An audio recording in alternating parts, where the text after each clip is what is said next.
So the thing is, the block or the actual flying barbell. So if the block is faster to get to, I'm going to get the block and just try to get it faster. And then probably not. I would survive.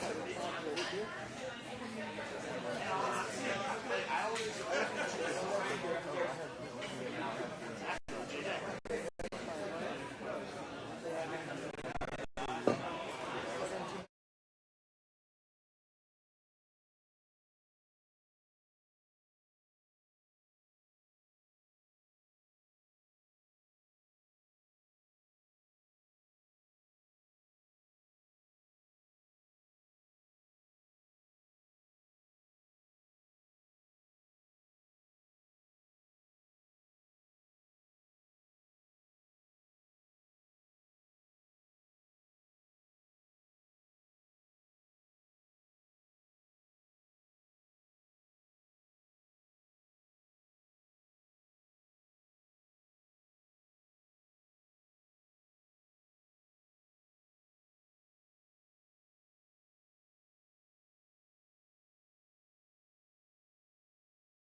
Welcome back, everybody. We're at our third qualifier of the season here in Houston, Texas at Rise at the Warehouse. We are here for the finals. Our top 10 men and women are ready to take on this finals hybrid speed and burnout. I'm Chris Ganji, joined alongside Ryan Stratus. Hello, everyone, and welcome back. We are getting ready to get things started here in just a minute. Starting with the women's division first. We've had some alterations to the course, some slight rule changes. And then action will be starting up here in just a second. Here's a look at the women's run order. It's going to be in reverse from how they placed in the open. So the faster you finish, the later you'll run. During the finals, Jessica Wable is going to be leading things off, followed by Daniela Blanchard. Then Jalisa Hiempa will be up first three to try to put the pressure on the rest of the field.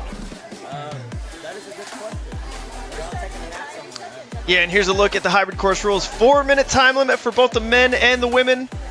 This is a more technical course, mix of upper body and lower body obstacles, and the retry system is in full effect. You fail an obstacle, you get to retry it.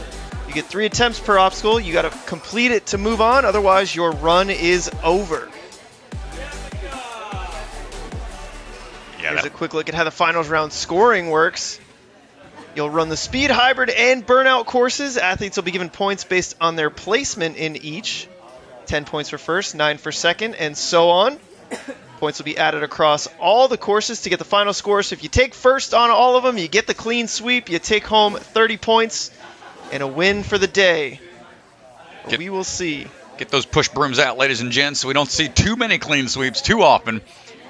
But there's always the possibility of it. Things getting going here in just a minute. They made only one rule change in the women's course, but added an obstacle to the very end. Hopefully we get there and you can see some changes when we get there. And it looks like our first athlete getting ready on the starting line. Yeah, Jessica Wombles warming up out there, getting ready to run. Peter back on season 3 of A&W Junior. It's on A&W as well. 5'1", 17 years old. Outside of Ninja, she flies planes. Have been to 15 different countries. So constantly on the move. And we're getting ready to be on the move here on the course. Being that first athlete up, you can always have that extra pressure being the first one out the gate, but you can also put the pressure on the rest of the field with your performance, give them something to strive for as Jessica begins her run. Getting the swing going on these flux capacitors. Alteration from the flywheel. And now these cliffhangers, they are going on the outside only. That's the change. They only have one interior cliffhanger they're allowed to use. After that, got to stick to the cliffhanger ledges. Now that step forward is going to be a unfortunate early fall there. Have to stick that landing because that's the start platform for the agility obstacle here, running across the wall. Was able to knock it out. Nice work. Go, Jessica.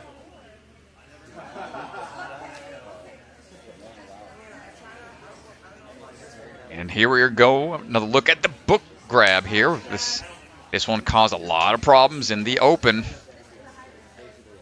that first one in hand. Second one, no problem. Looking for the drop. And sticks the landing. Nice work. And going to go right away into the throw across for the flying spike.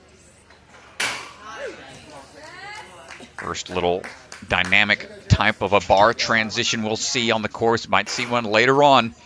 Got to work her way to the end of the course to see what's been added. Going into the swinging spider hallway. Got a little more room for rest and recovery between obstacles with that extra minute that's been added since the open. But it is a more difficult course. Building up that swing. Going for the trapeze, or going from the trapeze into that spider hallway. They have to go over for a good landing. There we go. Change from the open round before they had to go to a set of rings on the opposite end of the truss. This one, the bolt cutters are going to be forced to move here. She's almost catching it on her first swing around. She's got to adjust. But knocking the ring around. She's going to have to reset, take a retry. She's got time. She almost got it on the first attempt. That is the trick. You have to get that strap twisted away from the ring.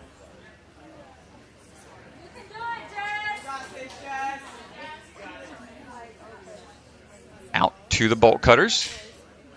Unhooks it and locks it in. Nice job, Jessica. We just need to get that swing built up a little bit. Don't want to open up by accident here. Still need to get that transition out. So she's trying to line up the toss across. Oh no! One-handed outreach. Not able to get there. She has one final attempt. So this is a much harder version than what we saw during the open when it was allowed. You can make that, if you could make that big skip from the bolt cutter to the rings, that's what we saw many athletes go for. But now this is a forced move. I want to utilize that obstacle as designed, unhook it, twist, Rehook it. Almost gets it on the third attempt. We've got a little swing still. Locks it in. We're coming up on short time. 20 seconds to go. Still has to straighten out her swing and then transition a few rings over. Changing the angle of her swing here. Getting held back a bit by that strap. Not going to do it, but right out the gate being the first runner. It's still a strong run for Jessica. Nice job making it to that point and giving us a look at how the bolt cutters operate. Now they've forced that move onto the athletes. Daniela Blanchard getting ready to run.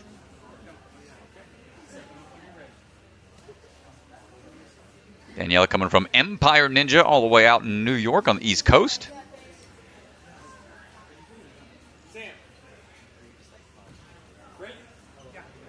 Looks like we're about ready to get going. And swinging into action. Careful on those steps as we work our way through.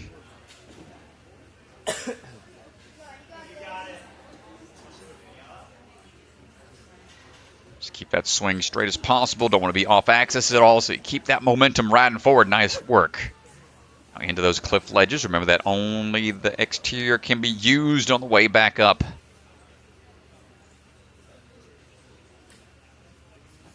Nice job on the cliffhanger. Again, that's showing her skill set. Winning the skills challenge in the cliffhanger challenge back at the Worlds in 2022. Here we go with the book. The old book grab, book return. Oh, man, slamming it shut. Not letting that slow her down. Now we got to close this one here. Slam it home. Nice job. Staying strong with it. Going to the trapeze. Sticking the landing. They're going to go right away into that throw across. Hold on tight. Nice job. So far, so good, and a great pace to this point. Chalking up a little bit with those slap chalk pants. Chalk ball is inside of those chalk pants. Make sure they're not going anywhere. Up and into the spider hallway. Out and to the side. Not going to get the full catch. It's going to be your first miss there. Wait for that reset time to pass by and try again.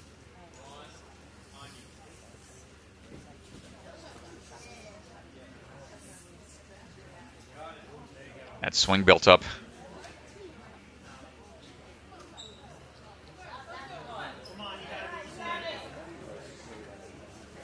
There we go. Second time, no problem. And dropping in.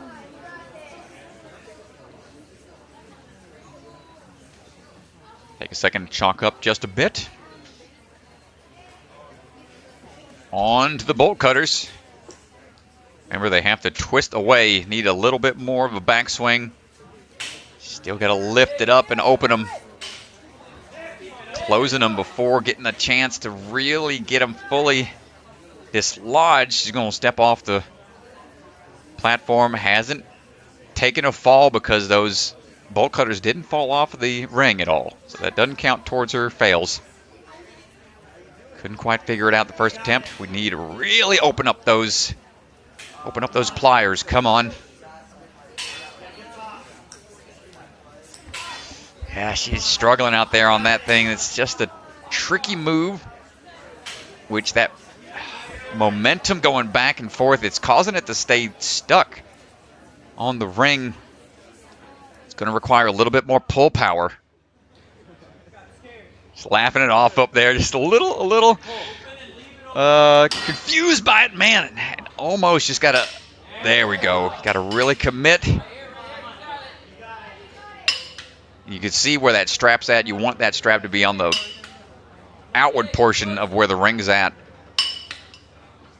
Oh, and it's hung up a little bit on one of the clamps overhead. She's just having a hard time figuring out that catch, and that's going to do it. We'll save some strength for later.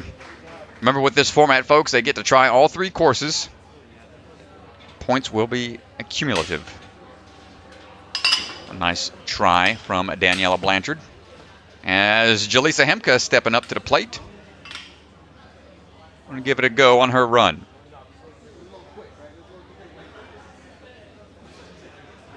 Oh, Jalisa coming all the way from Castle Rock, Colorado in the Lost Island Warrior. Her and her mom run that program out there. Very cool outdoor facility. You been out there yet, DeGange?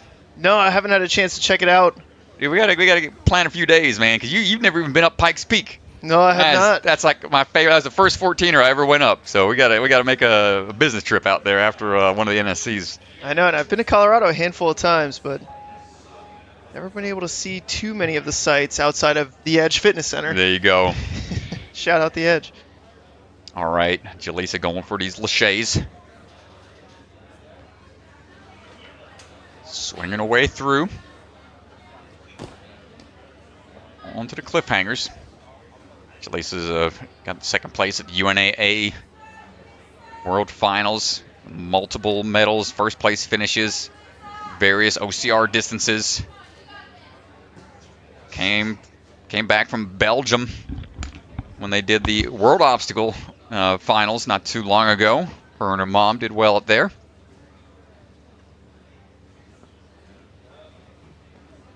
Now on to onto the bookstore.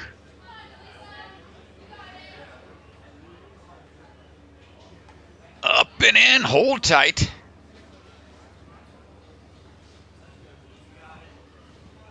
No problem on the first. Second one, just as challenging, slightly different of a hold.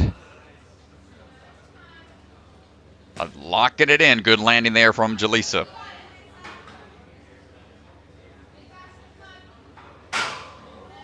Good work on the flying spike, up and over. Keeping things consistent. Since this is the second time for these athletes, they might feel a little more comfortable out there. May take a little bit more risks. A little riskier of a run from time to time. But Jalisa staying consistent. All the way through, making sure we get good clears on everything. Using that extra time. Make sure she's good to go. Coming up on 2 minutes remaining with 2 obstacles to go.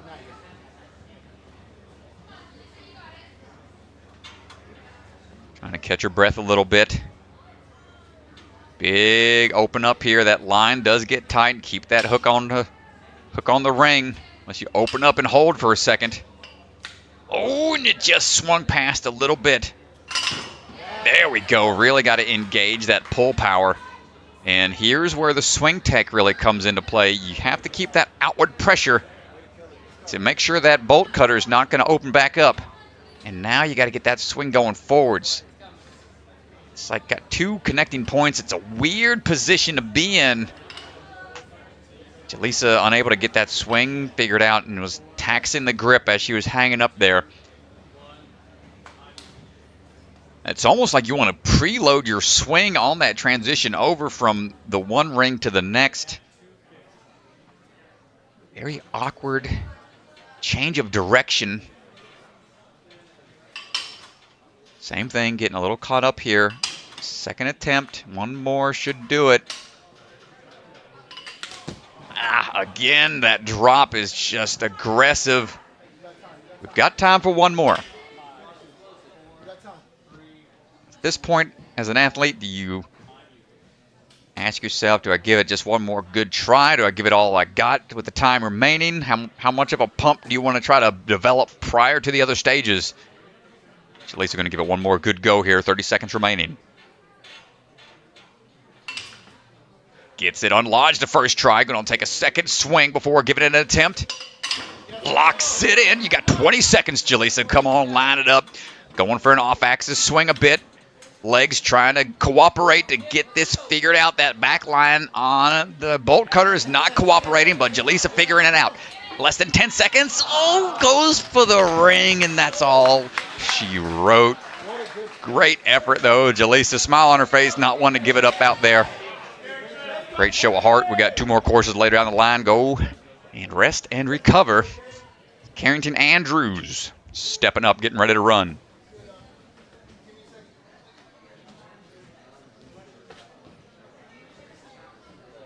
Carrington Andrews coming out of Iron Sports.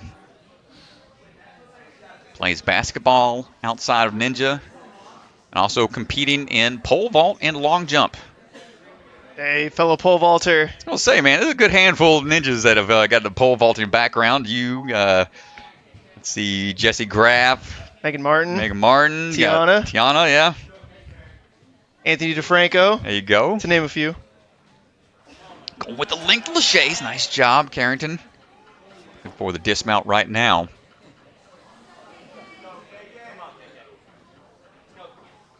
It's a World Ninja Challenge winner in 2021 and 22. WNL World Champion back in the 21 season. Sprinting her way through. Nice work. The champion as well in the UNAA 2022 season in her age division. A lot of experience in other leagues. Up and in, open up that book. Nice job.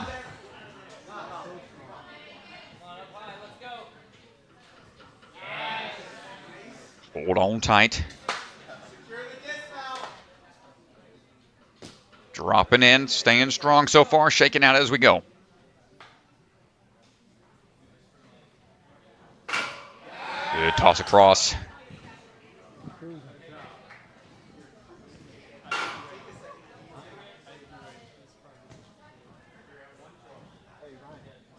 Shake out a bit before attacking the trapeze swing into the hallway.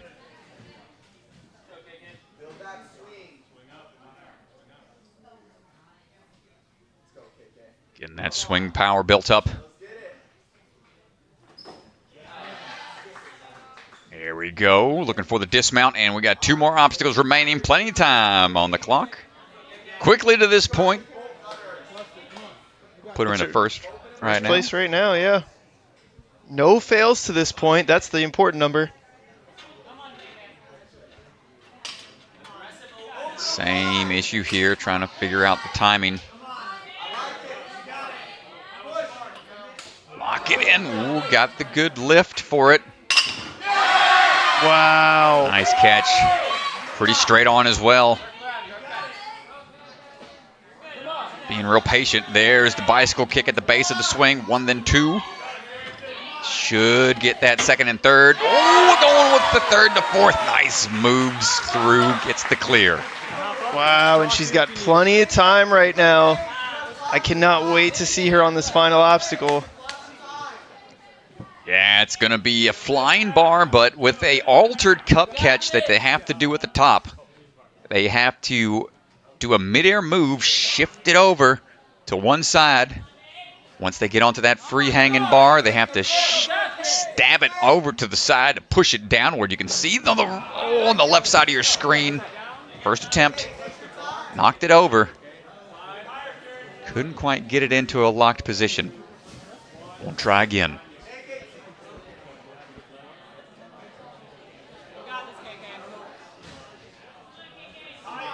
Dropping down, this takes a lot of mid-air accuracy and control.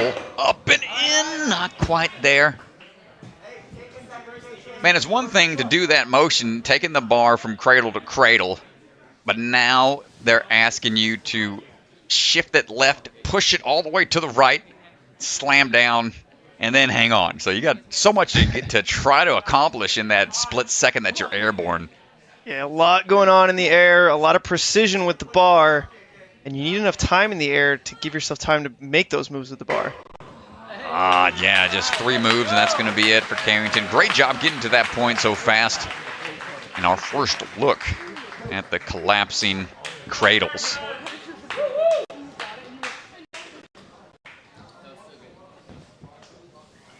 It's a really forced move to where you have to push it down and don't want to go too far into it, or else you'll overshoot the one side that's already placed down. Yeah, weird motion. Here we go. Early on in the run order is going to be Violet Capo getting ready to go. Yeah, Violet. She's done really well recently. Struggled a little bit here in the open, but that's why she's running, I believe, 5th. Yeah, running pretty early on. She's going to be trying to pick up the slack from what happened in the first round. That's all right. Usually the Open's a good place to, if you're going to have a couple mistakes but still make it into the finals, that's good. You can clean up as you go. Always a strong burnout competitor. Yeah, no trouble here on the cliffhangers, making these look pretty easy.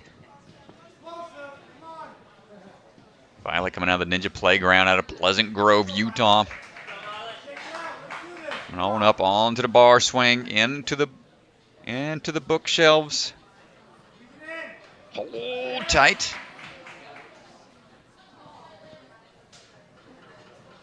Up and in, closing up shop. She's moving really quick, too. She knows. She saw Meline Madaris, who won the Open, move very fast. I'm sure she's going to run with that pace again, and so Violet really pushing the pace here. 1 minute and 14 seconds to this point.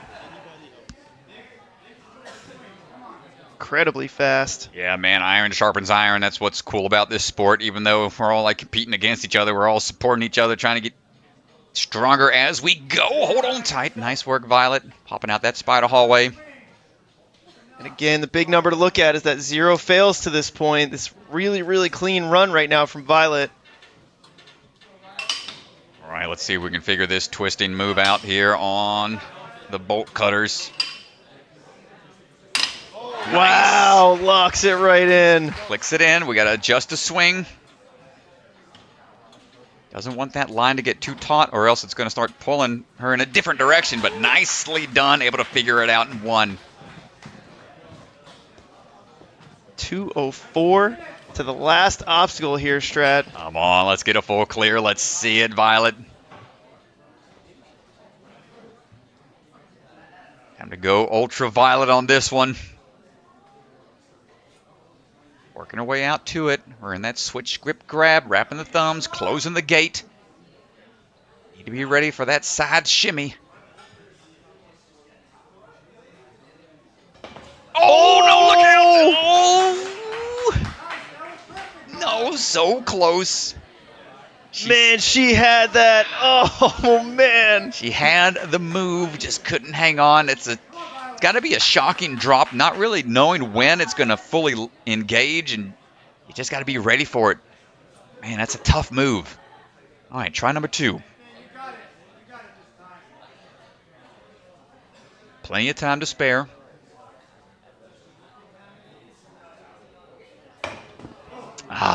Not going to get it on try number 2. We got one final attempt. Plenty of time. Yeah, not as close on that one, but man, that first attempt was close.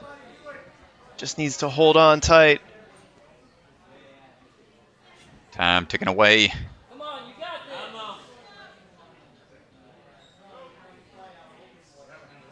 Watching those corners and not able to get the distance on the third and final attempt, but a great run. Pushed the pace to that point. Let's have a look. The replay. This is the third and final attempt right here. Just doesn't quite get the bar over enough. You could see you got to bring the bar to the side and then back over to knock it down. A lot going on there. You wonder if they could, maybe somebody will prep the bar, edge it over to the ledge a little bit so they're a little more prepped for the transition and just have their hands in a better spot. I don't know, man. It's going to be tough to figure out. But Olivia Lopez on the move right now, representing Obstacle Ninja Academy all the way from Orlando, Florida. She is on the move. Making her way through those flux capacitors right now.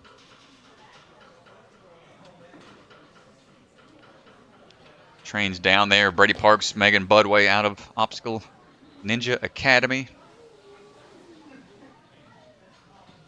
Big swings coming through on the cliffhanger, staying on the exterior portion.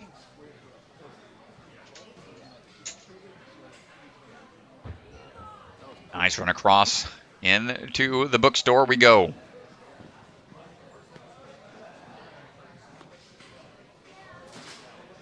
Building up that momentum. Looking for the catch on the first book. Holding tight, but losing a little bit of the grip. Too much on the forward momentum. causing her to peel off a bit. We'll try again.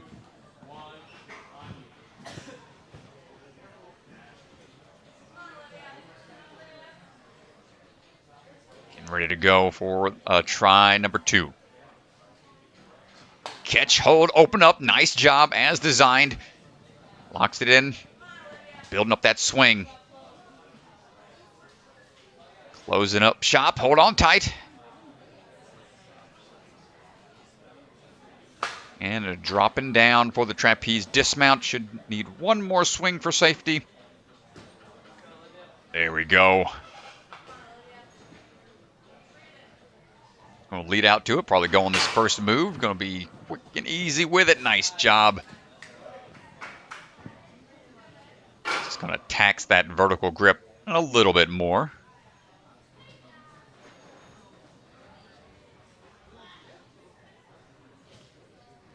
And into the spider hallway, trying to get that swing built up a bit. Oh no! A little bit of a slip with the toes. Try again. About a minute, 40 seconds remaining. 4 minutes total.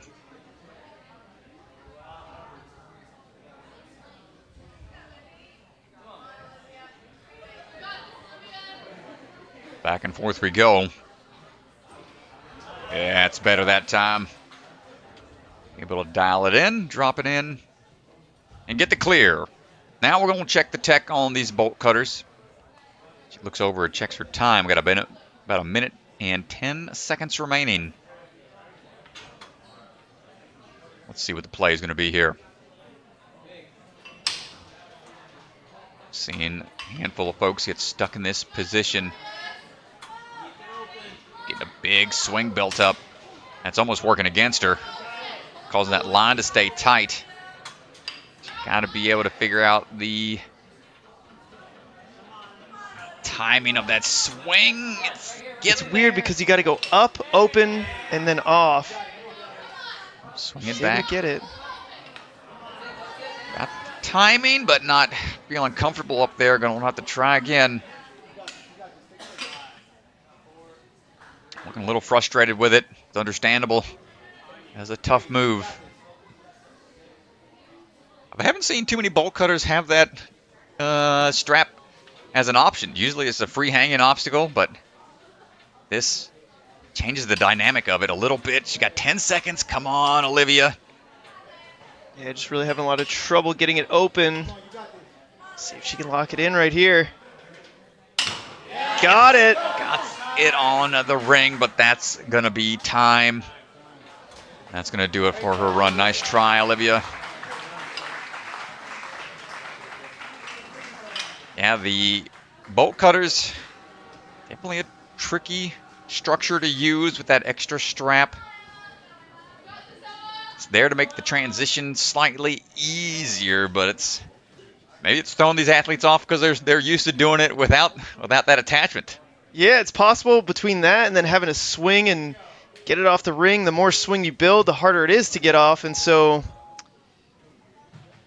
yeah, I don't know. All right, well, Emma Pereira on the way right now, making her way through onto the swings. Coming out of the Jungle Gym, St. Petersburg, Florida. Getting that swing all the way through. Onto the cliffhangers now. Goes by the Overcomer Ninja. She overcame a lot of sickness early on in her age. Proving those doctors wrong. Many doctors told her she wouldn't be able to do these kind of activities, but she fought through it, overcame many challenging things, and working her way through that cliffhanger right now. No problem as she's working her way through that speed wall. You got this. Trying to keep a steady pace moving forwards. Trains down there with the Bergstrom family. Up and into the book. Holding tight. Another look at the second one. Hold and close. Nice job.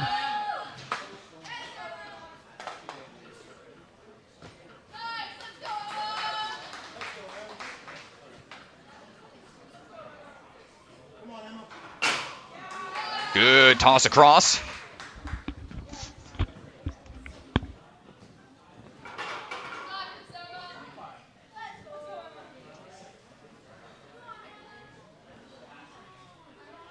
Take a second to get positioned here. Going to climb up that truss a little bit before getting on to the trapeze.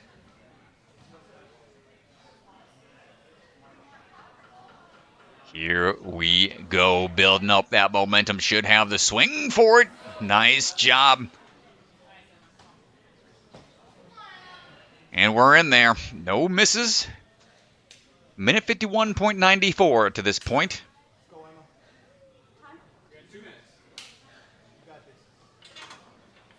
And right away onto the bolt cutters, but jumping back. Needs to get those things unlodged a little differently. She's slowly figuring it out, but the timing here is such a weird contraption.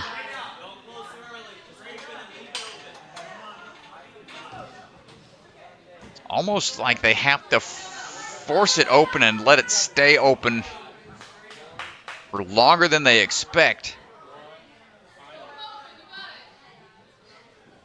And I'm really trying to not take a lot of breaks here. When that reset time was done, wanted to jump right back into it.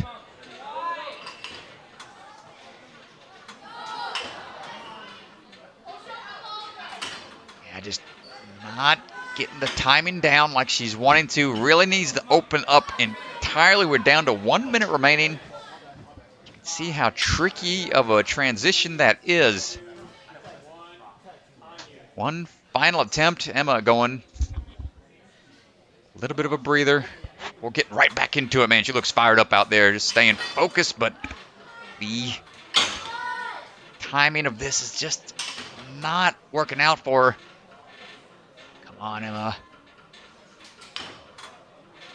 Digging deep here, not letting go. Oh, and that's going to do it, man. Tough break. That's got to be one that's confusing, man. When you're up there and you're thinking you're putting everything you got into it and it's just not going anywhere. You know that's got to be a frustrating moment for these athletes. It's going to be okay. She's moving on. Another couple of rounds to go.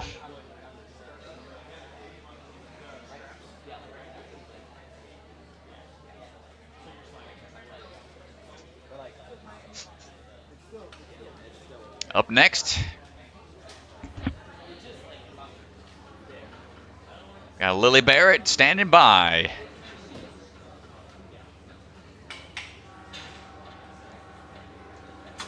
Lily Barrett coming out of TA Fitness Plymouth. 7 years of experience.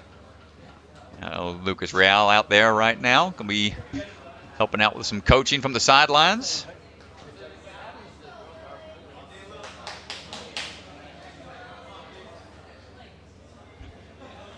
Lily standing by. Here's the countdown, and there's the mark to go. Striding away through, right away on to the flux capacitor throws.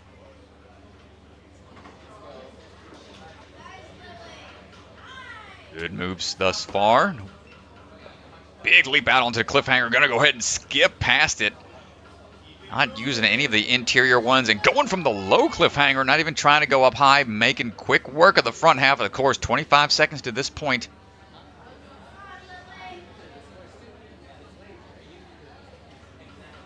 Lily up at the bookshop, trying to make sure we hold on tight. Nice catch.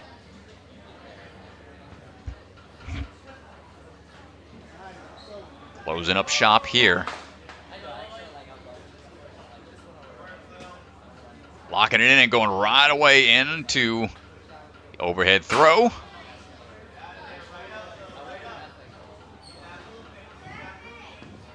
Good transitions around. Lily putting on a good pace. Climbing up high for the trapeze. Trying to build up that swing from the squatted position up top. Nicely done. Doesn't take long to get moving. Very efficient use of the start structure. Gonna put her into third place right now. 1:15 to that point. Twist and go, unlodged it quickly. Oh no, just a little off from the catch. That's it, third try. Come on, Lily.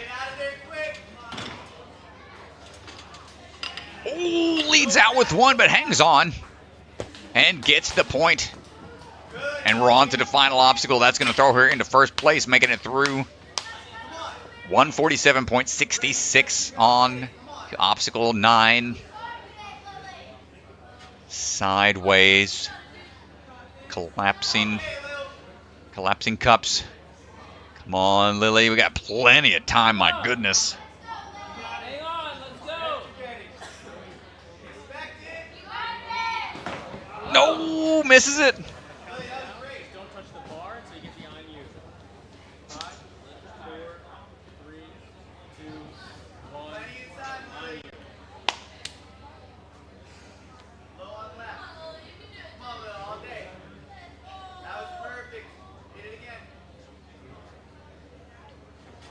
All right, here we go. Try number 2.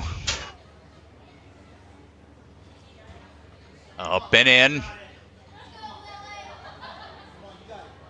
Gotta push it over. Go for it. Nice job, Lily. She locked it in. And goes for the finish and the buzzer. A full minute remaining. My goodness, Lily Barrett finishing the hybrid, showing everybody what's up. Great work. The sideways collapsing cups on that flying bar. That was a great job. She's going to head off the floor and Hey, Lily. go rest and recover for the next one. But just kidding. Swanson's going to have to do an interview with our first clear out on the floor as they try to get to a good spot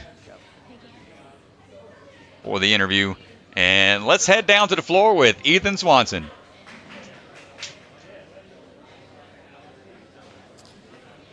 Unbelievable run. We've seen a couple of amazing athletes get to that flying bar move at the end. You're the only one to clear it and the only buzzer.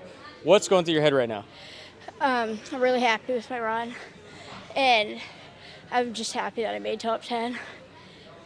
Well, you did more than just make top 10. You're the only clear sitting in first right now. And I got to ask, you were blazing through the first part of the course, getting to the bolt cutter faster than anybody else. Is that part of your strategy to try to lock in a high place? Or, I mean, talk to us about your strategy.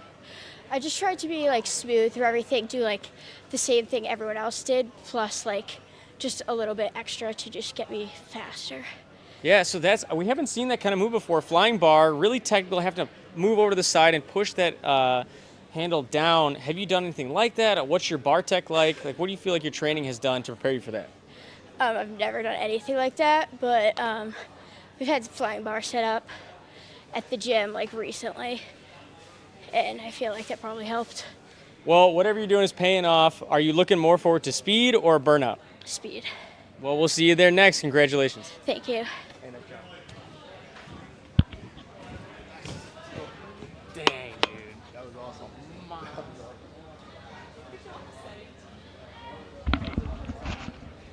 Oh, man, that was great stuff out of Lily. Just impressive work all around. 13 years old, one of our younger athletes, making it through that hybrid round. Coming up now, next athlete on to the move is going to be Emily Keener. Swinging around onto those laches. It's our champion from season 2, Emily Keener, trying to defend the title. Onto those cliff ledges.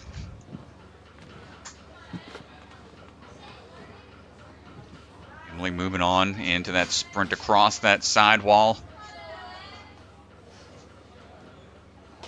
Chalking up for the bookshop.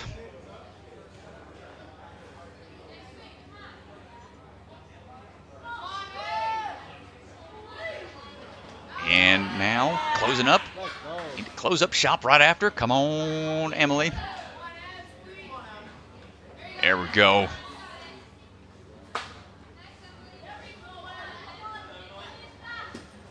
A minute to this point. Moving good. We're going to take a back swing. excellent accuracy. It's always amazing to me, DeGangi, how quick these athletes can adapt. Do the course one time, and the next time they face it, it looks like they've been running it hundreds of times. It's so obvious. And it's so obvious, too, from the times getting shrunken down so much. I mean, Emily Keener sitting here at 1:30 here at this obstacle, and nothing really changed from the first half of the course, but just a lot more confidence and just committing a little bit more on some of these moves. Yeah, once they feel it out first and see where they need to be, how tired this course makes them, then definitely gives them a little confidence going into it the second try. But Emily not getting the bolt cutters unhooked. A couple tries into it. Ooh, she kind of turned it a little bit. A little bit of a twist. That might work out for the others that are watching. Good save! Yes, Emily. Off axis and everything. Wow. Won't lose that grip quite yet. We got a little bit more to go. Get that toss across. She made the huge shortcut during the open. That was the first. Oh, no. She tried going straight to the dismount from what it looked like. A lot of time on the hands there. See her breathing deep. That might have took a lot to get to that point. She does have plenty of time still. 1:15 seconds. Takes a look at the clock. Well, now that she's done it once, can she do it a little bit more efficiently this time? Get it right out on the first one. Twists. Hey. Oh, mistimed it. Be able to lift and catch. Oh, the pull power just not cooperating with her. A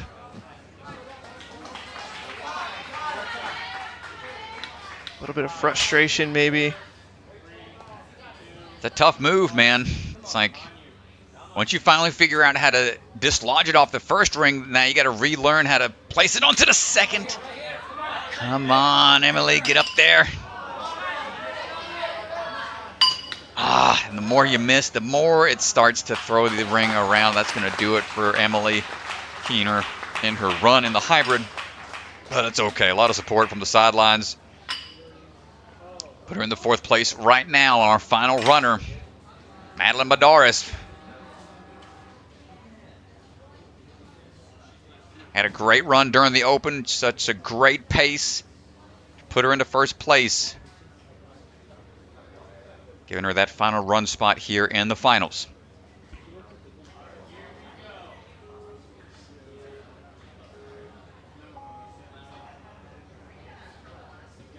Meline, local here to Houston, Texas, coming on out of the gate. Right away on to the flux capacitors. Yeah, she looked really, really good in the open round. Obviously took first, and that's why she's running last, but everything in the open round just went according to plan. It was really smooth, very fast. And so we'll see if she keeps that pace here with an extra obstacle added on for the hybrid. Yeah, great tech in the open round, so should be able to utilize everything that she did the first go-round. One more time in the course now. Let's see what we got for the bookstore.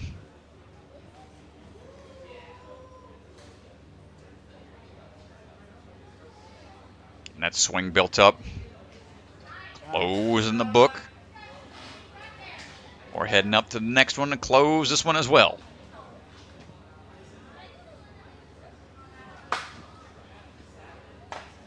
Getting through it. 105 to this point. We'll chalk up a little bit before jumping on to the flying spike. Up and over. Getting the body ready for those throws on the next couple of moves.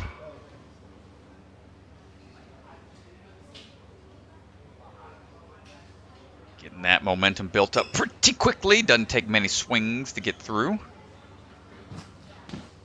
Nice work. Just going to put her into fourth place currently, quickly to this point. 1:30. No misses.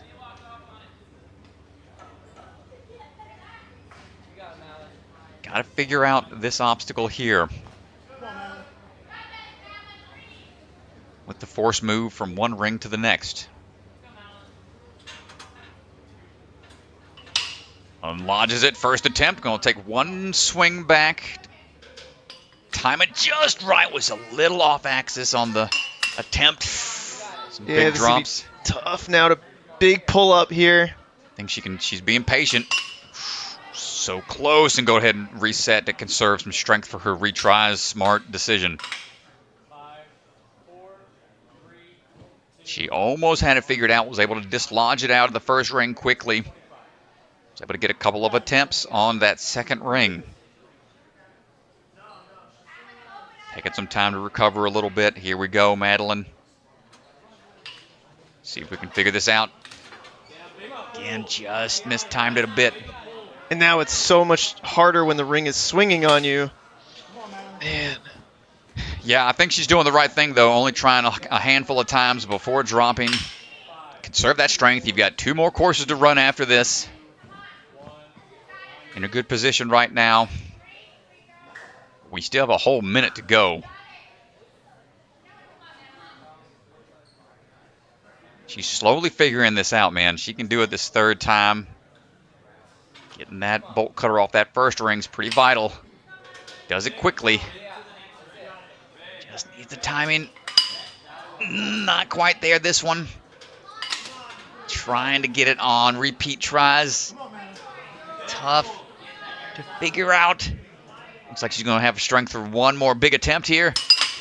Gets it on that one. Wow, Strat. Come on, Madeline. Fight through it to the finish. We get on top of the block. We did. Not. No, I don't think so. No, I thought it was there. What a great run, though. Nice try, Madeline. Really good work fighting through that last move. She's going to rest and recover. Get ready for the speed round. That's going to be coming up next. Here's a quick look at the breakdown right now. Yeah, here's a look. Lily Barrett, so impressive with the only full clear on the women's side. Violet Capo sitting in second. Carrington Andrews and Emily Keener, the top 4 right now. You can see Lily and Violet already qualified, so there are definitely some qualified spots up for grabs here. Remember, top 5 are going to be guaranteed for the women in this competition. If you get top 5, you are guaranteed to go to the finals. So here is a look at the leaderboard.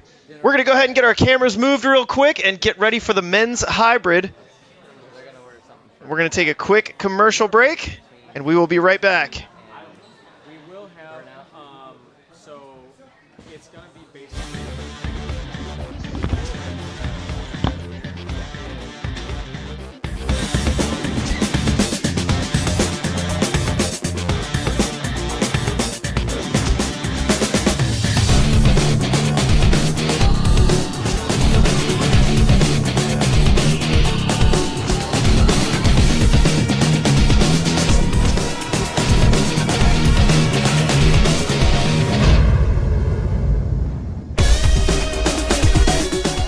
From the secret factory in an unknown corner of the world, bucket of chalk is coming to you handmade, perfectly balanced, and made with love.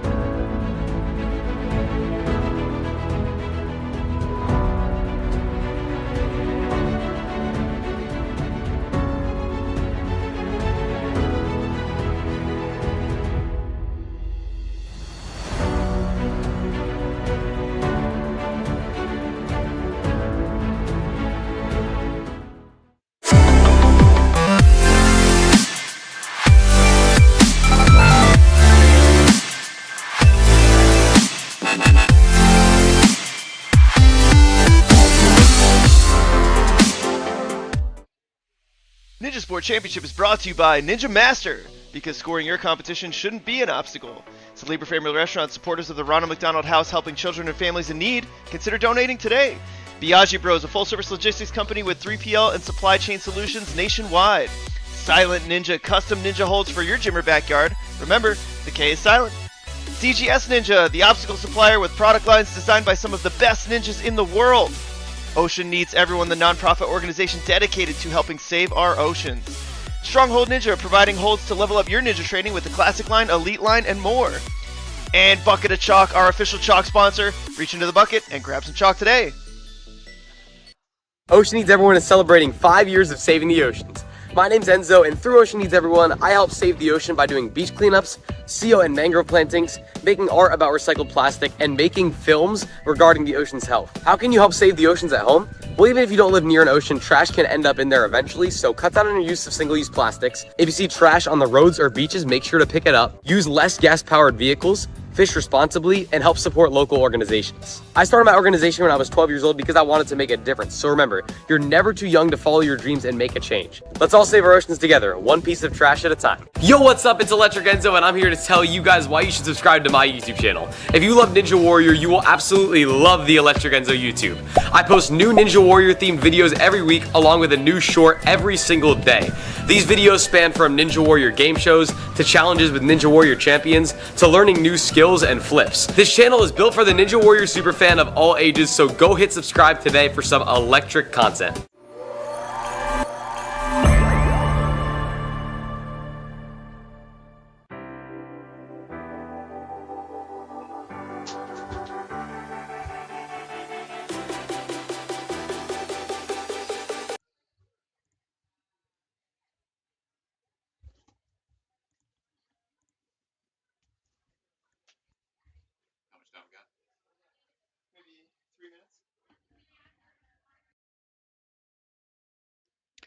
And just a few minutes away, folks, just getting some angles changed up, some obstacles changed up for the men's division. Just want to say a big thank you to our sponsors.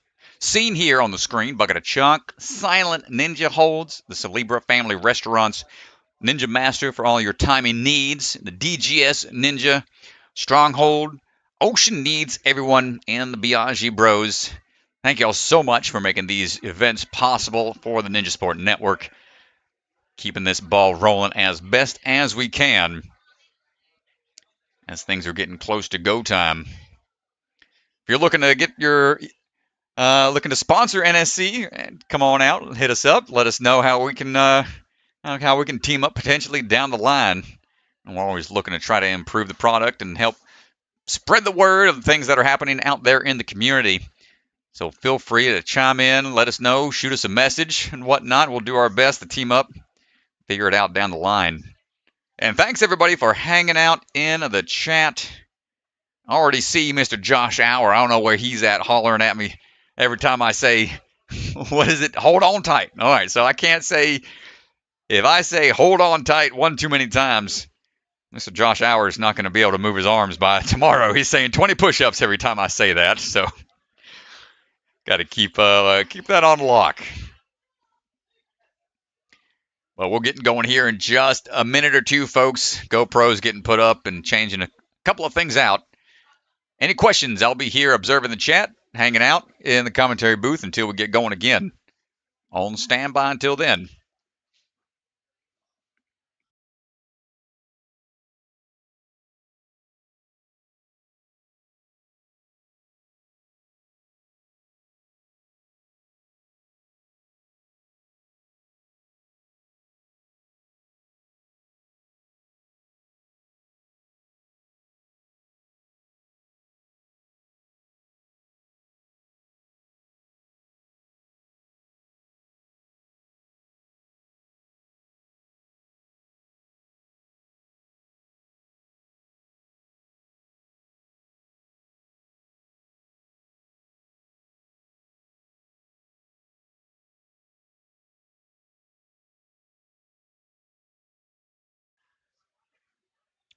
Looks like we had a question in the chat. What do we got here? And what's your favorite obstacle? For me, for sure, has been the time I competed on American. Oh, never mind. We're getting ready for go time. Jumping spiders, that answer the question. But here you go, Mr. DeGangi. Take it away.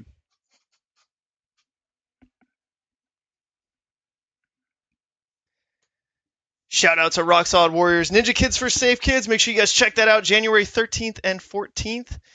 And we are going back down to the floor where our first runner is going to be standing by.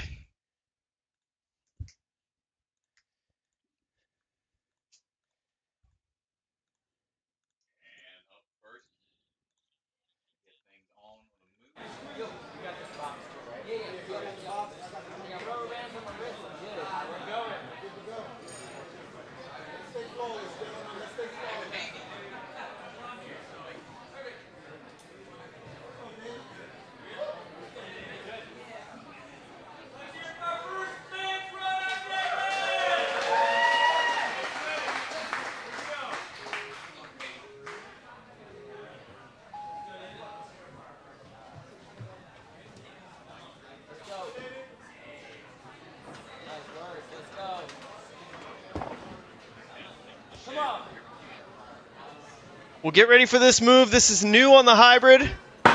Oh. Watch your fingers. Let's go.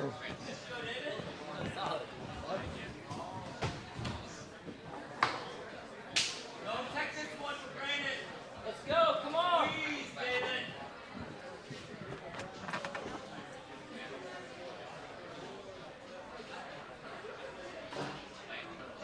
Yes, sir. Come on. Let's go, David. Please. I saw that pinky. Let's go. Come on. You got this. Come on, David. Come on.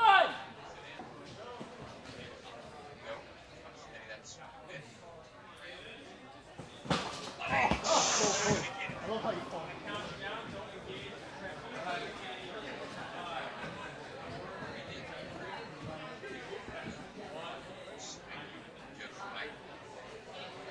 Let's go, David. Take your time. Let's get this. You have a lot of time on this course. You're at 125. You're good. You're good.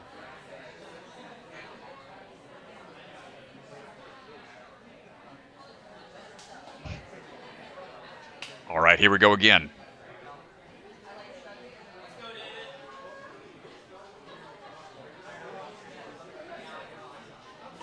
Out and around. Hold on tight. Watch out for those fingers. David Haney looking for the move. Trying to line up the toss. Yeah, getting pretty crooked here a little bit. Nice catch again. Gets a good catch here. And yeah, just can't figure it out. Wants to be able to turn and grab that truss. That's the idea. Come on, David. Let's get this, man.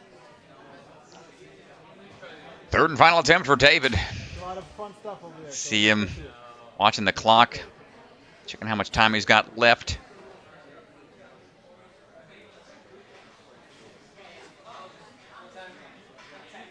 Well, taking 2 attempts there, it's got to be so taxing. And so right now, trying to figure out the best strategy moving forward, he really needs to get through this obstacle here. I'd imagine this would definitely be towards the bottom of the leaderboard. You're going to lose a lot of points if you can't figure this out. Ooh, but the extra hang time from the 2 previous attempts just sapped that strength out of those hands. Tough break for David Haney, being the first one to face the alterations on the hybrid. Nice try, brother. Luke Bergstrom stepping up to the plate right now.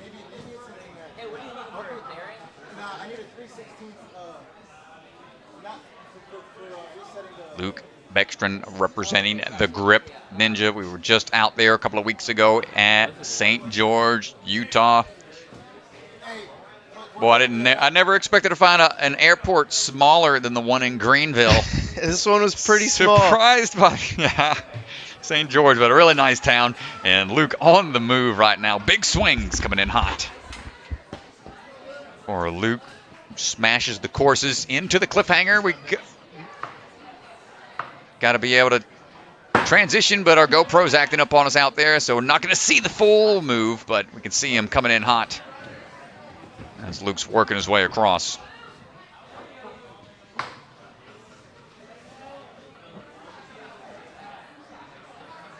Big jump out to it, getting that swing built up just right, and swinging around the corner. Hold on tight to the wheel. A little more back and forth. Hold. Going to swing through a little bit. Doesn't want to be in the reverse position. Perhaps might figure it out. Got enough height on the return. There we go. Nice job, Luke.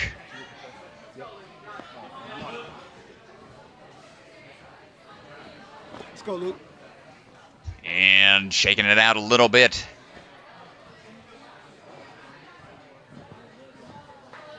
Here we go at the bird box. No changes here. Ooh, going for the corner piece. Not going to pan out for him on this first attempt. It's okay. Shake it out. Try again. Appreciate y'all in the chat. Let me know. good to go here. So Luke tries for number 2. Couple of extra swings going into the bird box. Holding tight.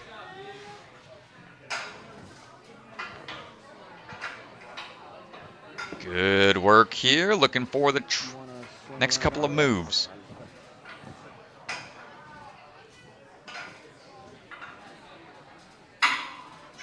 Luke, good control, and the change here on the hybrid.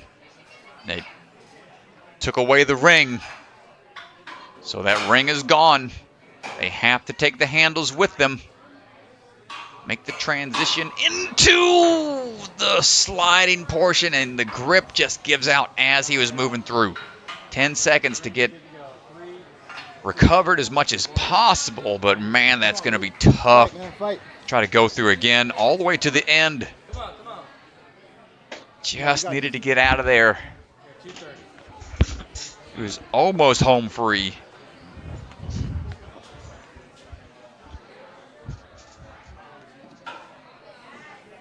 Good catch on the corner of that cliff ledge again. Well, that's the tough part right there.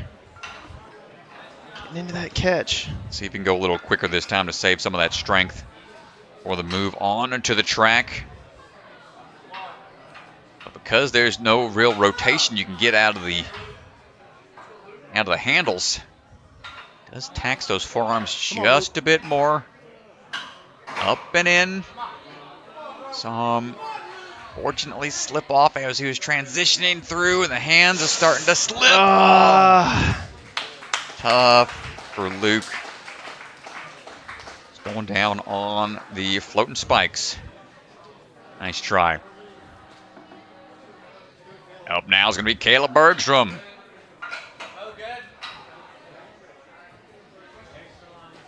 Saw Caleb out of the grip a couple weeks back.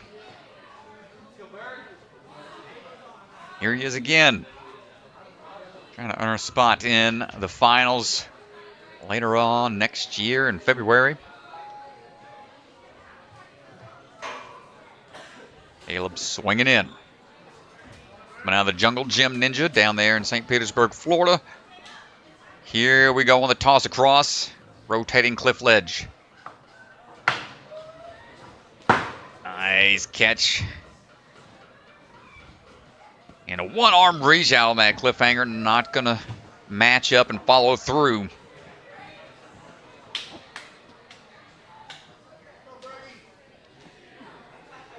think we saw a rotating cliffhanger in a couple other locations prior to this, but this one,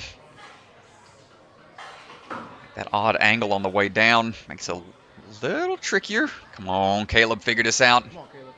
Is that turnaround? Wants to kick off, maybe? But the foot dipped. Did it? The foot went dab? low. Yeah, it looks like it hit. The foot went low. Unfortunately. All right, return trip here to the start. Try number 2 for Caleb.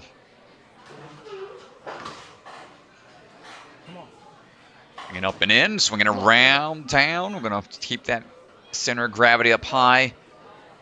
Is it better to go backwards or forwards here? Just needs a high swing off of the base here so he has time to turn and catch. There it is. Better Much that better. time and gets the clear. Nice work, Caleb. Fight, let's fight. Let's go. Come on. Keep going. Got around 220 left. 140. Shaking out.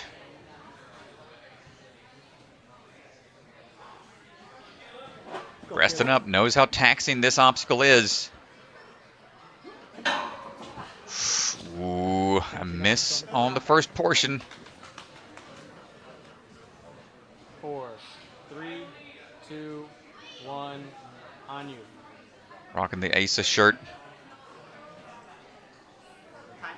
One of his training partners down there at Jungle Gym.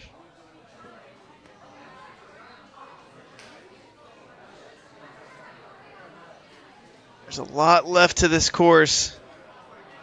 Caleb taking a long break here, but wants to make sure he's got enough in the tank. Hold on tight. There we Come on, go. let's fight. And as if that last section wasn't hard enough, now you've got these T-bars. Yeah, the overhead lock-off strength going to be tested. So smooth. Let's go. Ring's gone. Take that handle with you. Up and twist. Ooh, match and go. There it is. Nice work, Caleb.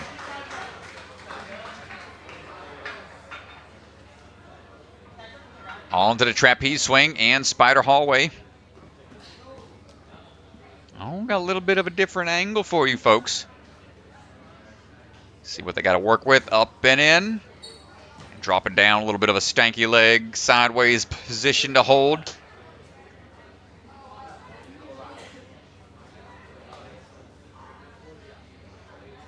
Two more to go. Now on to the bear trap attack. Slap it in. It's going to drop it down. Not going to hold on, though.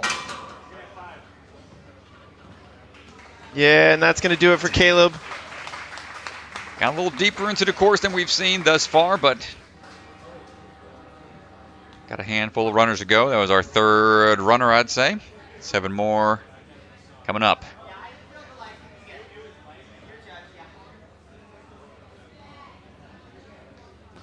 Tough out there. Yeah, definitely increased that difficulty. Making a pretty big difference. You can see it doesn't take much to spike the difficulty of a course. Slight variations here and there. 1 or 2 extra moves causing you to have to exert just a little bit more energy than you were expecting. That's what keeps the sport of obstacle racing exciting. So much variety and changes on the fly. You got to be able to adjust. Here we go. Oliver Lutman on the move. Ooh, Oliver trying to find the timing for the cliff transition. Oh, no! Back to the top. Big surprise for Oliver. Looked like he wanted to go for it right away, but second-guessed himself, so he's going to have to try again. Oliver representing Grips Gym. Grips with the Z. Wow, quick move there with the other hand to follow up.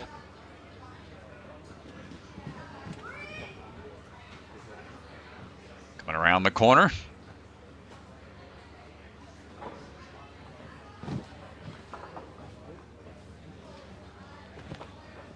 Sure, he is chalked up thoroughly. Finding this winging around on the roundabout. Oh, no. The grip gives out a bit. Unexpected miss there from Oliver. Yeah, just slips down to the bottom on that one.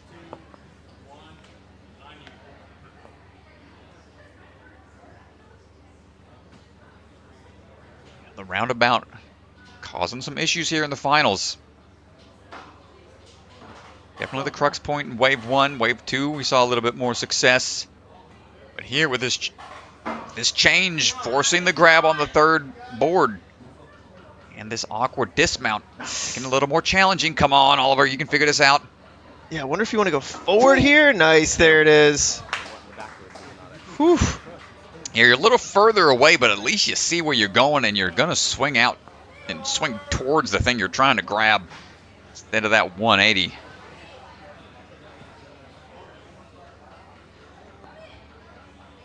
Lead out with one, follow through with the rear hand, and he's A-okay. Oliver. This is where he's really comfortable with more of the static holds.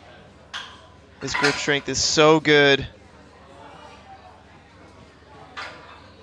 Yeah, just staying straight armed, man. And it's like straight arm dead hang. Moving a couple of things at a time. Doesn't seem to be that much of an issue for Oliver. Just needs that next move upwards. This one's going to be a little bit of a lock-off required to get the T-bar in place, perhaps. Barely a bend in those arms, and he's able to lock it out and knock it out. Nice job. Oliver Lutman on now for the spider swing. Coming up on 1 minute remaining. You can see how tight this gap is right here. Athlete's got to... Nice, swinging up into it.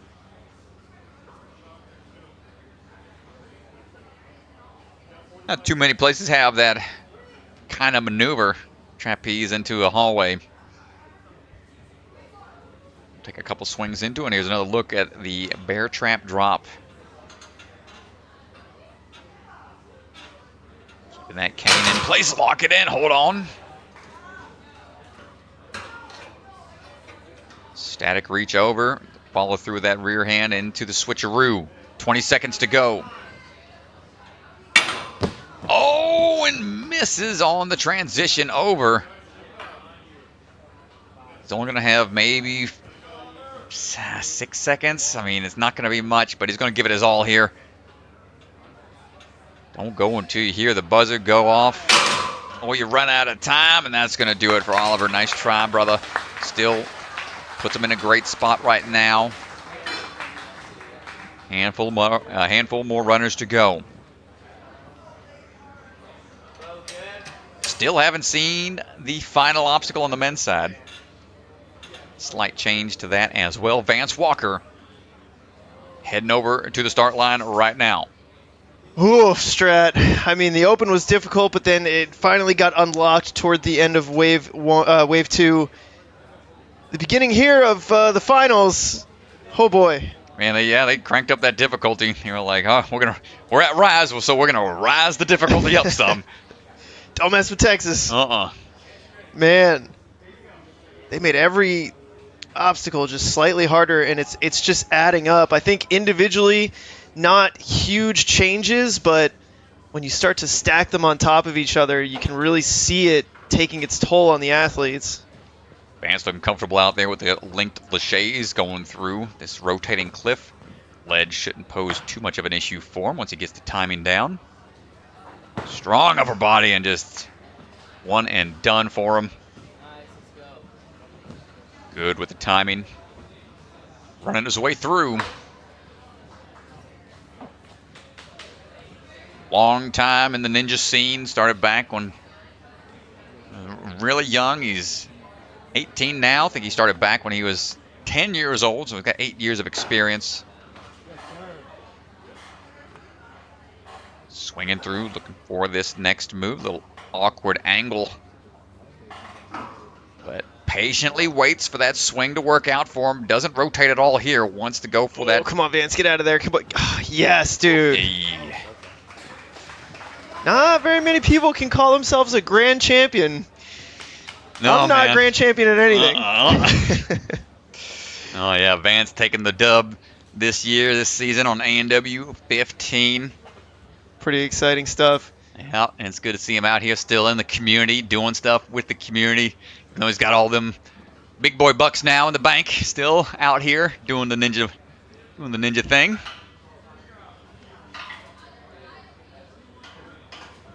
Up and around. Utilizing. Ooh, I like the way he's placing these. It's really smart. Come on, Vance. Yeah, nice. one end, then the other. Ooh, doesn't turn his wrist at all. It's wow. Locked in, dude. Dude. One more. Come on. Let's see what we got here. He's going to have to twist Vance, it. come on. What's... Might have to twist that wrist a bit. Yeah, just couldn't quite rotate fully around. Not many. Couldn't really figure it out otherwise. But was aware that his wrist wasn't going to go. Man, that scared me a lot. Nice work, brother. Yeah, didn't want to stay up there too much longer or risk potentially falling to repeat that whole process. Up and in on to this little hallway. One time we've seen him get thrown out of one of these was a couple seasons back. I think last season the spider hallway caught him off guard, but dropping on down. It's good to go here. Takes a quick look over at the clock.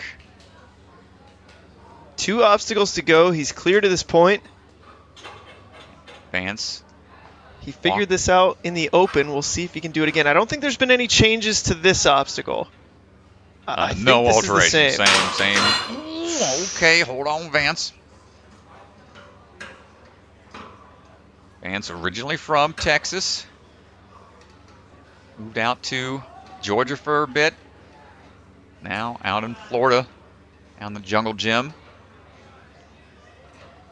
Goes for the switcheroo. Hold on tight. Nice move. You got 30 seconds. He's going to shake it out. Look for that finish. Time up to the bar. You're at 3:27. Doesn't want to peel out on the swing as he's building up the momentum for the dismount. Up and over to the bar, and we got 15 seconds. Yeah, not a lot of time. He's going to have one attempt at this. Yep, the collapsing cups. Slightly different on the men's side. They've got a telescoping bar. They've got to close it and then open it back up, the on-guard bar. Just and nothing in the tank. that's A-OK. He's going to conserve it for later. Man, if we only have a couple competitors left. This is brutal out here. Let's go down to the floor, see if we can pull Vance aside and see what's going on down there. A great run for Vance. But man, this is a tough course. I'm going to steal him for a second. Jump right here if you don't mind. Let's see what Vance Walker has to say. So you're the only person to get to the last obstacle with just a couple seconds left. I mean, how pumpy is this course now? It's pumpy. Last time I ran it, I pumped out on these pretty hard. It was pretty much the same this time, just fight for it. Barely got that bar, and I knew with only 15 seconds left, there was no point in trying it anyways. So. Well, you made it there. No one else has even gotten really close. There's some changes in the beginning of the course. How big are the changes? Is there any specific change you think is affecting everybody a lot more than others? Yeah, I think just the variety, because we've done pretty much the exact obstacles that we're doing right now, but it's just the slight changes when you're that tired, when you're that focused on every other obstacle. The new obstacles at the end, those just slight changes, they can make a big difference. Yeah, and especially in the beginning of the course, I mean, the cliffhanger change is a pretty big, drastic change. So, I mean, talk to me about, how are you feeling, other athletes feeling about something so different that looks pretty difficult at the early part of the course? Does that mess with you mentally at all? A little bit. I was definitely scared for that cliff. I'm surprised that the first few runners all got it first try. I was definitely expecting a lot more people to go down on that one. So. Well, that just shows you guys are monsters. Hey, great run. You're sitting in first place right now. I mean, Tell us what you're thinking going into speed. The speed course looks a little hard. That first obstacle I'm a little worried about, but I'm got to do what we got to do. So. Got to do what you got to do. Well, we see you on the speed course in a little bit, Vance. Sweet. Thank you. Congrats, man. Nice job. Vance Walker stoked about the interview. A great run, and he's more excited about getting the interview. Let's go. All right, we'll take it. Man. Congratulations, Vance, sitting in first place right now. Man, it looked like he did not have anything left in the tank for that on guard. And he looked pretty clean throughout the whole course. Maybe if he had a little bit more time to recover, maybe if the time limit was 4:30, but we'll see. Not a lot of athletes to go, and man, tough out here. You got to be efficient. You got to go with the flow and not take any. Just don't have much time to recover. You're right. It's such a tight time, even with that extra minute added. Tyler Smith on the move right now. Yet another athlete from the danger zone. Swinging his way through. Technician going to work. Nice. Up and across, dropping on down off those ledges. Nice job.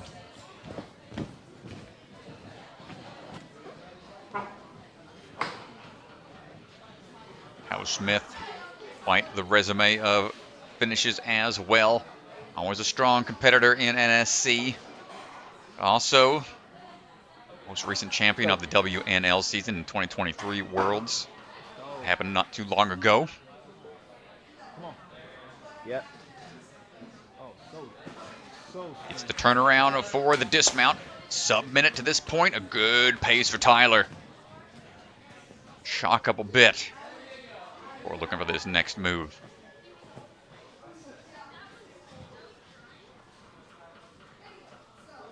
Leads with one, matches right away into it. Loses his glasses. Okay, we don't see that happen too often. That does not happen often. I don't think we've ever seen it happen, honestly. He's holding tight, though, staying focused. He looks good. We'll see how that lack of prescription holds up. Oh. If that was me out there, I wouldn't be able to see two steps in front of me. He's going by feel alone out there. Use the force, Mr. Smith. Come on with it. Come on, Tyler. Gets the glasses back. Hey, good looking out. Had this been anywhere else, it would have been lost in the water for the rest of your run.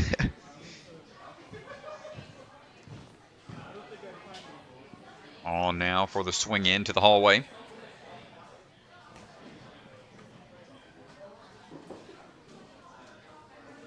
We've seen Tyler Smith compete a lot. That is the first time we've ever seen him lose the glasses. Like, oh yeah, how have they managed to stay on this long? Oh man.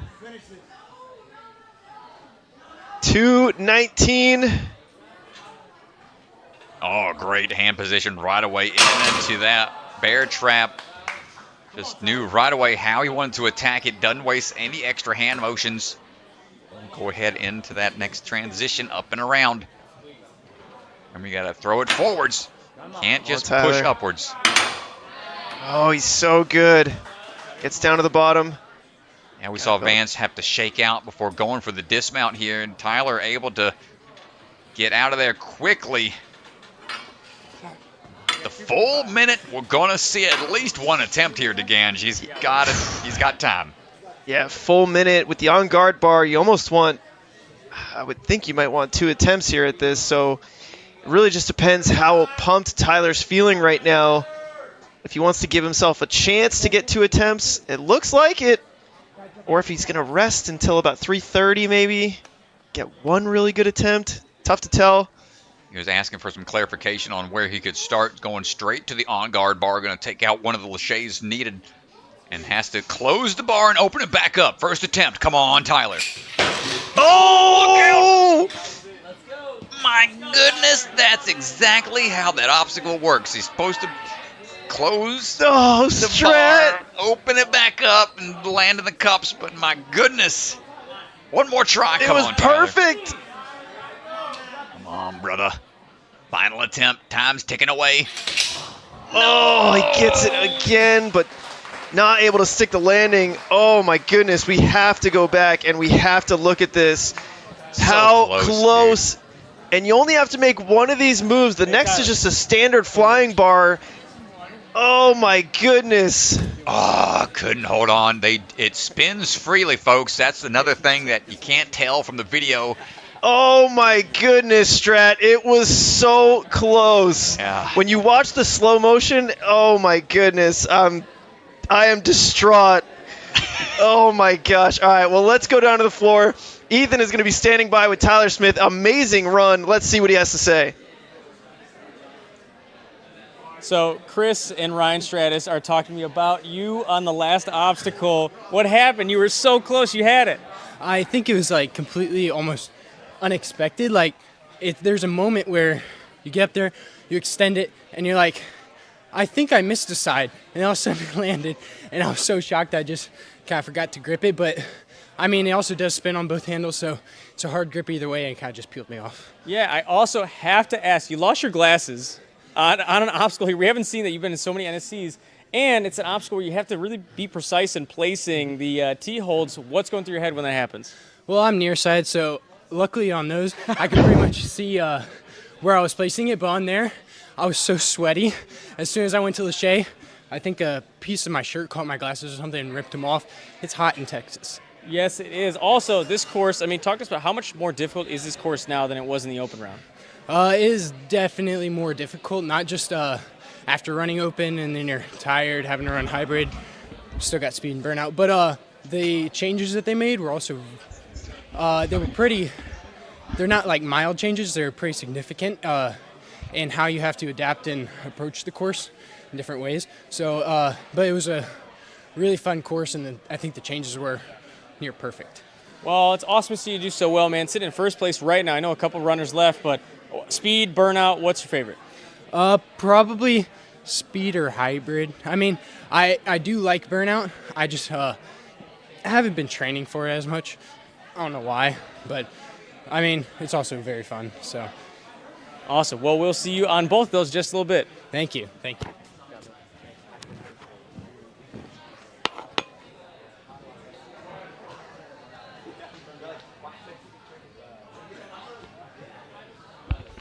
Well, great stuff out of Tyler.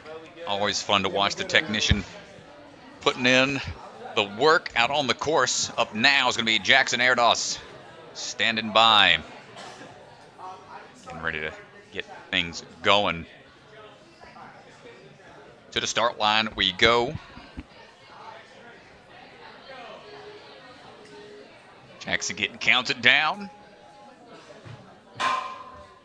And we're on the move. Heading over to swinging across quickly. Check that tech on that. Ooh, cliffhanger, rotating arm. Gets the catch, gets the dismount, starts working his way over. On to the roundabout. Jackson representing the Gravity Forge. And swing around and locked in.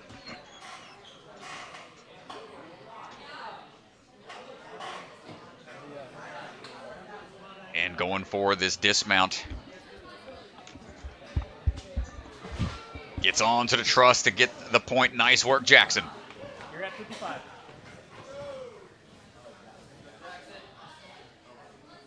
Not wasting much time here either. Wants to get going. A little off axis with the swing, but it's going to adjust. One big up kick to get a good swing into the cliff ledge.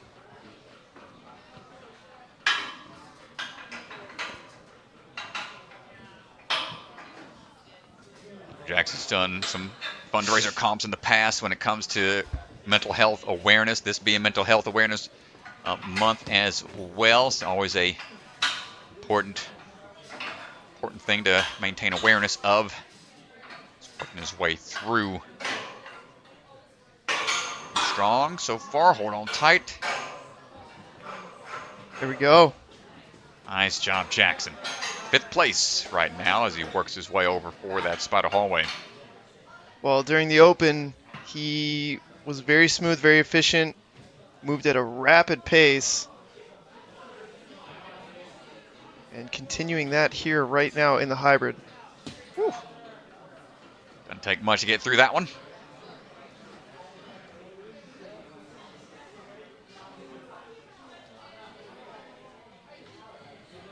Chalk. All ready to go, all chalked up. Come on, up and around. Get ready for the drop. Nice work. Man, that drop is just so aggressive. Old switcheroo maneuver. Saw something like this at Motive a long time ago, but not in this configuration. Not with a big drop like that. Nice job, Jackson. And he slides all the way to the bottom. Whew. But he gets out of there quick. A minute and 20 seconds to go. Plenty of time. Jeez Louise, yeah, he just burned through the course. Give him some cushion here at the end. 50 left.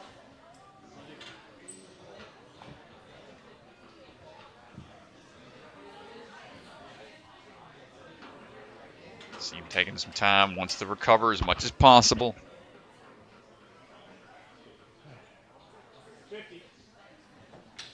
Here we go, first attempt.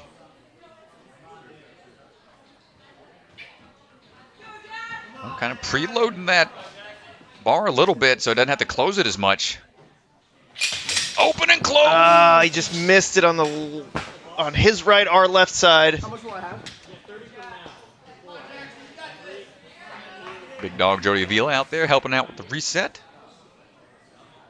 Just in time, too. Jackson not wasting any time after that reset time went to 0. My goodness. Again, he's very close. Jackson, you got time for one more try, brother. He's got to go quick. Oh, man, he's just going for it. It's got to be almost a continuous link here. Oh. Tough break, man. That was a great run, though, to that point. Got 3 full attempts on the collapsing. Great run, man. On the collapsing holders. Yeah, plenty of strength, too, at the end. Ah, He didn't man. seem pumped at all. Nice try, dude. I got it right here. All right, what do you want to retape it? Yeah, just Coming down to the wire. I don't think completely. Just drop it down real quick. Next up is going to be Kai Bergstrom. Standing by is Mr. Kai, representing the grip out there in St. George, Utah. 3 runners to go. Is that how many people are streaming?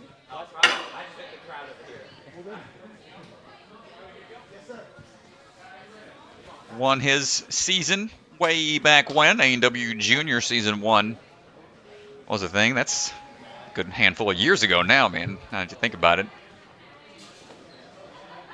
Rams are cruising along here in the sport of Ninja. As Kai's cruising along right now, those flux capacitors, no problem for him. Flip it around. There's the drawbridge, open and shut.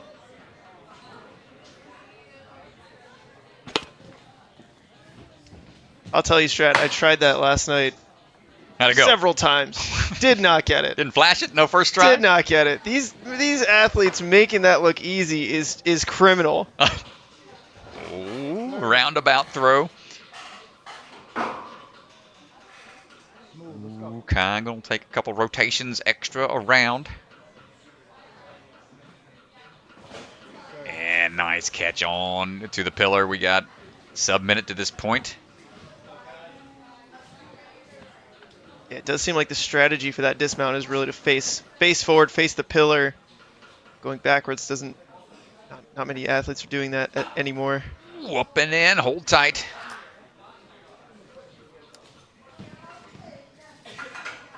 Pretty cool to see Luke, Bergstrom, and Kai in the top 10 at the same time. This is the first time we've seen that happen. Yeah, it's cool to see a little brotherly rivalry going on. Cheering each other on, I'm sure. I'm sure this might be saying who's going to be doing the dishes or whatever homework or whatever big bro's got little bro trying to do. I'm not sure. Whatever deal they come up with, I'm sure it'll be fun little side challenge after he gets on through the sliding T-bar there. Nice job, Kai.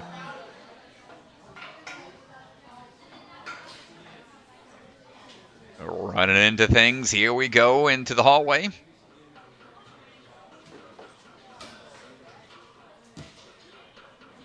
Nice work. We got 2 more obstacles. Just under 2 minutes remaining.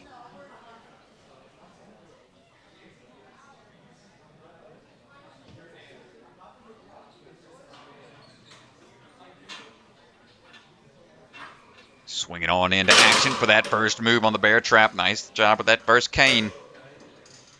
Hands don't really slide whatsoever. Static reach. With that swing steady. Again, his hands don't really slide at all here. Well, he had a great grip and pulled that bar into his chest to keep those arms nice and tight. Swing built up quickly for Mr. Bergstrom as he goes for the platform. Finishing up 246.11 to obstacle number 8.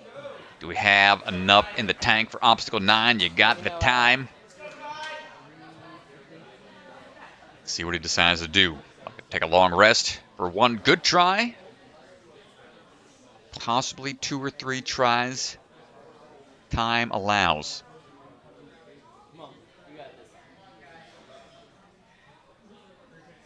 All sorts of technique being tested here today.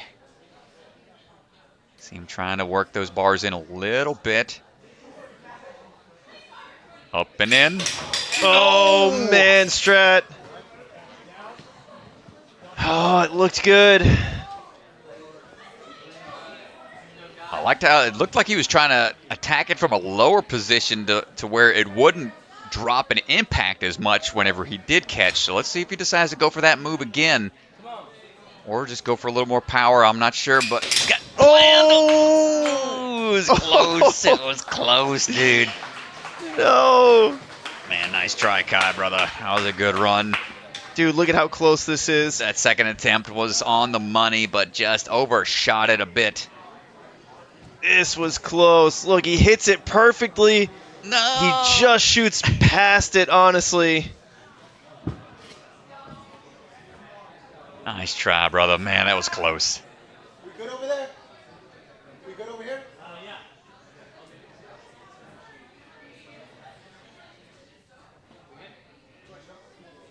All right, Mr. Pel stepping up to the plate. Josiah Pel, ladies and gentlemen. standing by at the start. Josiah coming out of the movement lab in New Jersey is on the move right now. Onto the flex capacitor. He's going to lead with one hand, follow through with that trail hand, link those laches as we go. Let's see how we do on the rotating cliff. Find the time for the dyno. Nice work. Dynamic motion. Josiah working his way through. Swings around town on the roundabout. Okay, a lot of swing and has the reach just to be able to static out to the truss. Almost a sub 40 time to this point. I thought about it too, Josiah. Kicking back. And all the way into that bird box. Hold on through the swinging spikes. Josiah's on the move. Outside of Ninja, he's trying to work on a little wood design company, the JP Custom Designs for Ninja trophies and whatnot. Definitely go check that out. He's trying to figure out the swinging spikes.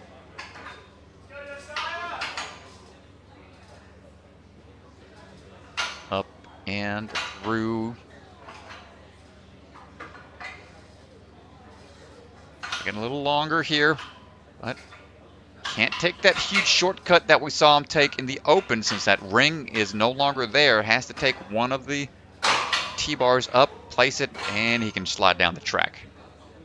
A little longer on this obstacle, but staying strong and moving on. 2 minutes remaining. 3 obstacles to go. Quickly into the hallway. Picture perfect catch. And let's check out this bear trap structure. He was really good at this obstacle in the open. Yeah, keeping that swing built up just right. Static reach. Slam this one forwards. Nice job. Such a cool obstacle. And my goodness, look at the momentum. 2:33 to this point. 7 seconds faster than Jackson. Yeah, puts him at first right now. Jackson tried 3 times. So Josiah should have time for multiple attempts as well. The cradles have to be closed. The telescoping bar, it can land on top, but if they don't fall almost immediately, it's not going to count. So you can't just go from the top and then hop down to that next one. Those cradles have to fall. Josiah, what you got for us, brother? Up and in first try! Oh my gosh, Strat. Almost gets it on the first attempt. Was his hands both facing forwards? No switch grip. No switch grip. I guess it doesn't matter since both of those spin freely. A switch grip typically saves you from peeling out from spinning bars, but since each one of those rotate independently, you got to have insane grip. Yes, sir. Come on, Josiah. Hold it. And gets the buzzer, Josiah Pel. Impressive run. 3:38. Let's look at this catch here, ladies and gents. Yeah, let's take a look at this here, Strat. As he comes in on the second attempt. Look, he's got to bring the bar in. Push it back out. He has the strength. He's got the forward grip. No mixed grip for this guy right here. What an absolute unbelievable performance. Not only was he extremely fast at that point, but locks in the crux move that has given so many athletes trouble. Let's go down to the floor with Ethan, who's standing by with Josiah. Incredible run, dude. We've seen a bunch of athletes get to that point, and it seems like almost impossible. You almost got a first try, got a second try, the only buzzer on the men's course. Talk to us about your run. Yeah, I mean, it's been a while since we've had one of these interviews. Past few NSCs haven't gone too well, but yeah, got there, first attempt, was kind of tired, tried it, was able to figure out very quickly, oh, I need to get a little bit higher. And after I got that little bit of break, kind of had a second to think through it, I was like, all right, I got this. Just had kind of a surge of energy and got it done. You did get it done, and when you got there, you had more time than any other competitor so far. What are you doing different in your course run? Are you trying to give yourself time at the end? Are you trying to go smooth? I mean, what's your strategy? Basically, my strategy is like I have a certain amount of time before I'll get pumped, so get as much done before that time hits. Well, it worked out great for you right there. I do got to ask you about the tee holds right here. I think you scared everybody a little bit, getting a little caught up. What goes through your head? What happened? Same as in the Open, just couldn't pull it together. I knew that to save strength, I knew that the last few obstacles didn't have too much grip strength. They were going to be more full strength, so decided to straight arm it and not lock off, which took a bit of time, but I knew I was able to recoup that in other places. Well, unbelievable, man. You're sitting in first place right now. Interview again, first time in a little bit, but we're going into speed and burnout. How you feeling about speed and burnout? I'm feeling pretty good. Been training a lot more speed. Burnout, especially since last season, has been getting better and better. All right, well, congrats, sitting in first right now with one runner left. Thank you. Good luck, Phil. Wow, Josiah Pel, awesome job. Only has the one fall. He got 2 tries on the on guard, only needed 2, didn't need the third. Really, really impressive. Well, we see that it can be done. Next up is going to be Phil Folsum.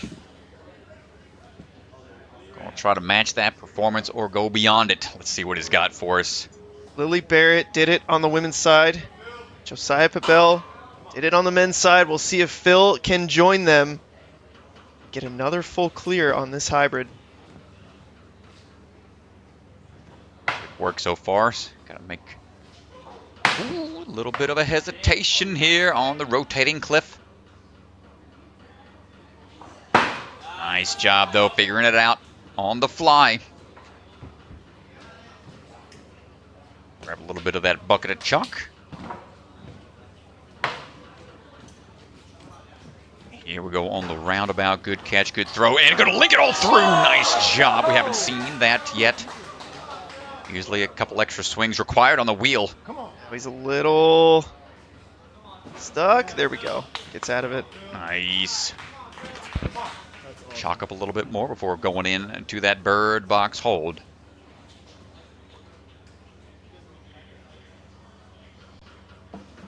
Oh, no! A little too high on that one. It looked like he...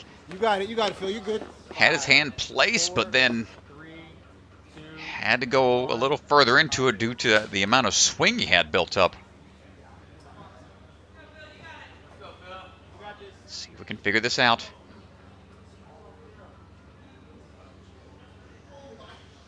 Lead and catch.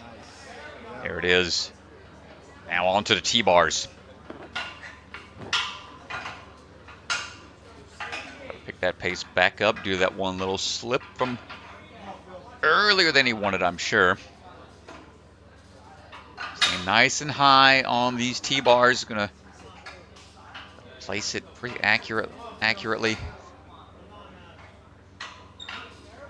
Get all the way up into that cradle. Slams it in. Hold on tight. We're almost through.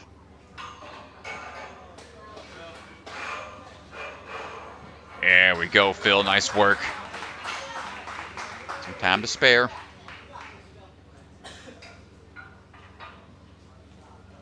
Minute 45 remaining. Looking for the swing up and into the hallway. Another danger zone athlete here. Phil, younger brother to Sam. You gotta wonder how Sam is thinking about this course now. That he's the course designer. You know, he wants to see his brother do well, but at the same time, you'll wonder, it's like, what part of this course my brother gonna mess up on? Ooh, he just goes straight up. Not a lot of swing there. Come on, Phil. Hold on tight.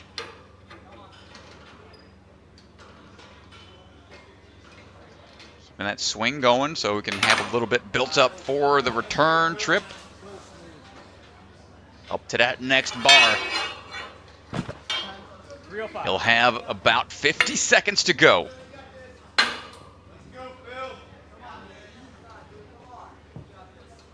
Man, I've seen them do some crazy moves in the barn.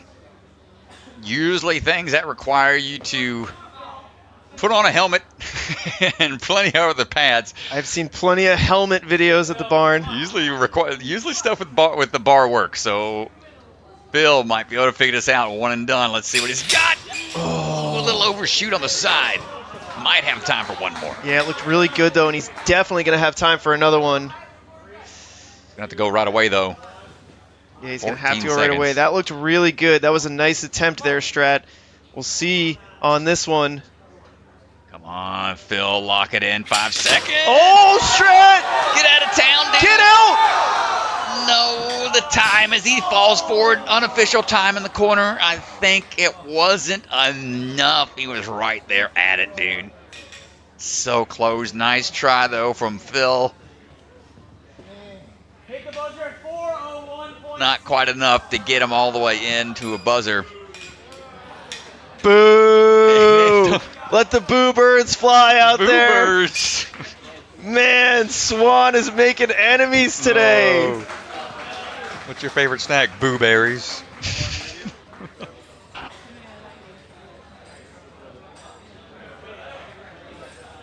Let's see if Phil's going to get chatted to out there. Put him into second place. Almost getting a full clear. Still quickly to that point. Nice job, Mr. Folsum. Let's go down and talk to Ethan and Phil Folsum. I'm sorry to put you on the spot, but we have to ask you about your run. So close, 1.6 seconds late on the buzzer. Ah, man, I don't know. I got that link and I was going fine, and I just wanted to keep it going. I got too ahead of myself on this one. I think that was what got it for me. Yeah, what happened on this? I mean, usually so good. I mean, you didn't miss it in the open round. What was different here? Yeah, I tried to rush it too much. I was a little bit too far to the right. So when I grabbed it, my hands just shot off. If I had to get closer to it. Talk to us about the differences. I think this is one of the stiffest courses between like open and hybrid as far as the changes go. I mean, tell us what you think. Yeah. You've done a bunch of NSCs. No, I really like it. I think this is, I like the changes. I think it should be almost a different course for the hybrid round. Because it's just, we've all touched the obstacles, might as well make them a little different. Yeah, definitely. So I think that puts you in 6th place right now going to speed and burn. I got a little bit of work to do. How you feeling? The grip, I went from 7th to 2nd, so it's not impossible. So we'll see what happens. All right, so 6th to 1st, it's the same difference, you know. But so I mean, you've seen the speed and burnout courses. Are you thinking already about like the moves that you might have to make up that time, make up those places? I don't know. I'm just gonna run it and see what happens. Well, we're looking forward to seeing it. Great run, almost another buzzer. Yeah, thank you. All right, well, good stuff there. Here's a look at the leaderboard brought to you by Bucket of Chalk. I'd say Josiah in the lead right now, only full clear. Only one little miss up on the collapsing cradles for the flying bar. Jackson Airos in second place. Kai Bergstrom in third. Tyler Smith in fourth. Remember that little Q indicates they've qualified at a previous competition. And that means if they're in the top 4 spots, those are already qualified, it'll bump down. We'll explain that more if we run into that situation, but right now here's a look at the top 10. Yes. See how it's going to pan out in these next few races. Speed course is going to be coming up next. We got to take a little bit of a breather as we adjust the floor. Let me put this stuff down. Yes, we're going to get our stuff moved around out on the floor, get our cameras in position for the speed round. Before we do that, let's do a huge shout out to our sponsors. These events would not be possible without the help of our sponsors, Ninja Master, Ocean Needs Everyone, Stronghold, DGS, Biaggi Bros, Silent Ninja, Celebra Family Restaurants, and Bucket of Chalk. Huge shout out. Thank you so much to all of our sponsors. And we will be back in just a little bit. Speed course coming up. We'll see you guys in about 15 minutes.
All right, welcome back, everybody. We are here for the speed round of the NSC qualifier number 3 at Rise at the Warehouse. It's going to be a good one, folks. The speed round looks pretty awesome. They've made the changes out there. This is going to be a fun one to watch. They've got all sorts of obstacles covering the whole gym to swing from, stride across, some tricky balance incorporated into this one. And here's a look at the rules. This course is focused on flow and efficiency. They've got 3-minute time limit. Retry system still in play. 3 attempts per obstacle. If they fail an obstacle, got to run back and wait for that reset time to expire and try again. This one's all about speed, folks. So if they fall somewhere, they've got to wait that 5-second reset time. Is a punishment enough? Fails don't count nearly as much as your overall time does. So speed trumps all here in the speed round. Got a pretty cool start and a cool way to finish. Look at that little bullseye. They got to dive through off of the trampoline to the pit pillow. First one up. It's going to be Jessica Wombles. Yeah, Jess Wombles down there on the starting line, shaking it out, getting ready to run, trying to stay loose, trying not to let the nerves get too high. It's always a problem that I struggle with. Them nerves, man. I mean, as long as you got them, you know, that's going there completely numb. I don't know. That's be kind of hard to get the energy required to power through some of these moves. So having the nerves there, just knowing how to control them, definitely going to help out in the long run. Get everything updated in our systems. Jessica Wombles coming out of the train yard, 317. Getting the crowd hyped up for our first runner in the speed category. Here we go on the move. Tic-tac off of the warp wall. Into these window throws. Lachey 1, Lachey 2, Lachey 3. Going for the dismount. And there we go. Heading over now to the tic-tac across. Not going to get on the first. That's okay. Quick little reset. Look for the next move. Tic-tac. Attack on into a couple of descending monkey bars. And then devilish steps with the under grab there. Back on to the flux capacitors. A little mixture here with the flywheels as well. Here's a look at the quick balance. 1, 2, 3, 4, all the way through. Nice job. Oh, not quite able to get there.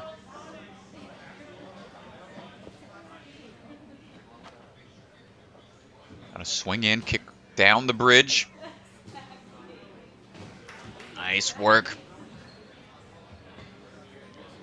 Little shimmy across the sidewall and big double bounce through the tire to the buzzer. Right around 1:20. Jessica Wombles, nice job being the first runner. See how the rest of the field does. Those first couple of Lacheys, a little tricky. Daniela Blanchard getting ready to go.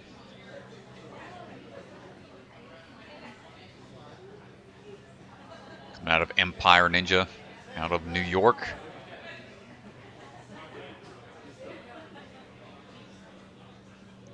Course should be a good to go. Top left of your screen, you'll see the time limit for the course, the amount of time required for the reset, and number of obstacles the athletes have to complete. Daniela trying to get that first hold. That one's going to swing away from her a little bit, getting a little tangled up at the start. But adjusts for it. Start working through the rest of these Lacheys. Dropping down, back up, and getting ready for the transition over for the tic-tac on the sidewall. Good plant and throw onto the monkey bars.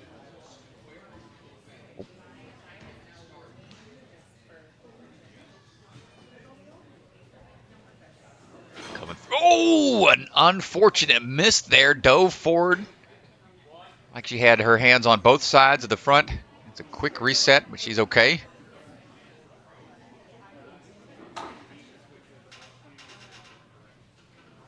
Hold on tight, heading up. No problem on the flywheel combo. Oh, but the toes were just a little too far forward on that last step.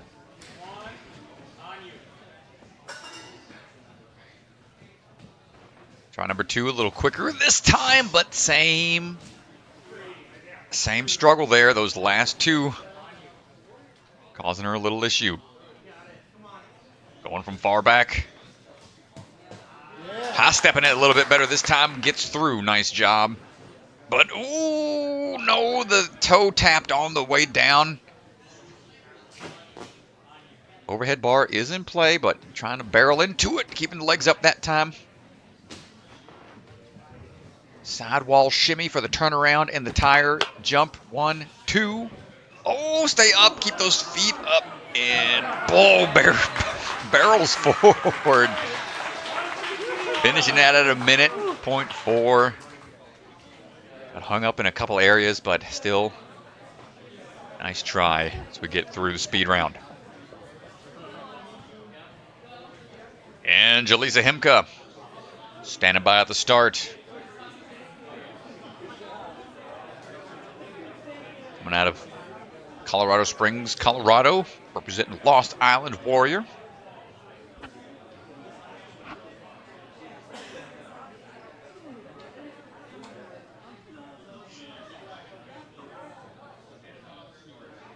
Long-time athlete in the sports, traveled all over the country for various competitions. She's been up to 47 states.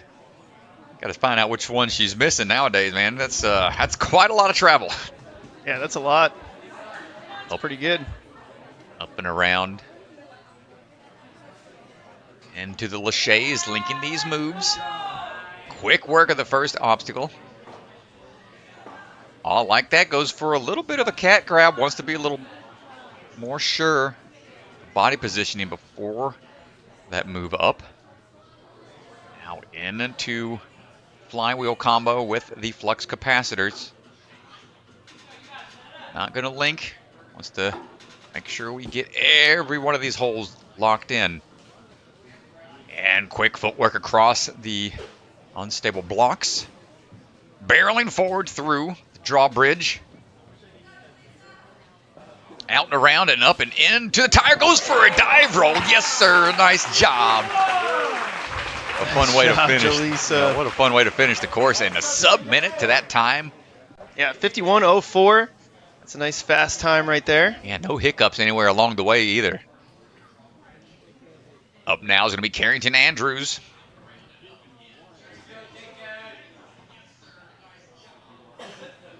Carrington representing Iron Sports. Getting the countdown, and here we go. Big leap out off the warp wall. Going to line up for these laches quickly. Doesn't take long to adjust. Oh, she does a real nice job setting her hips back there.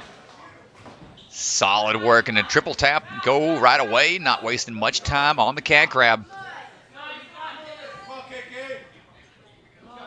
Make sure we got the hand position just right. Going to go for a wingnut style transfer on the first and link the next one. Goes for the dismount right away.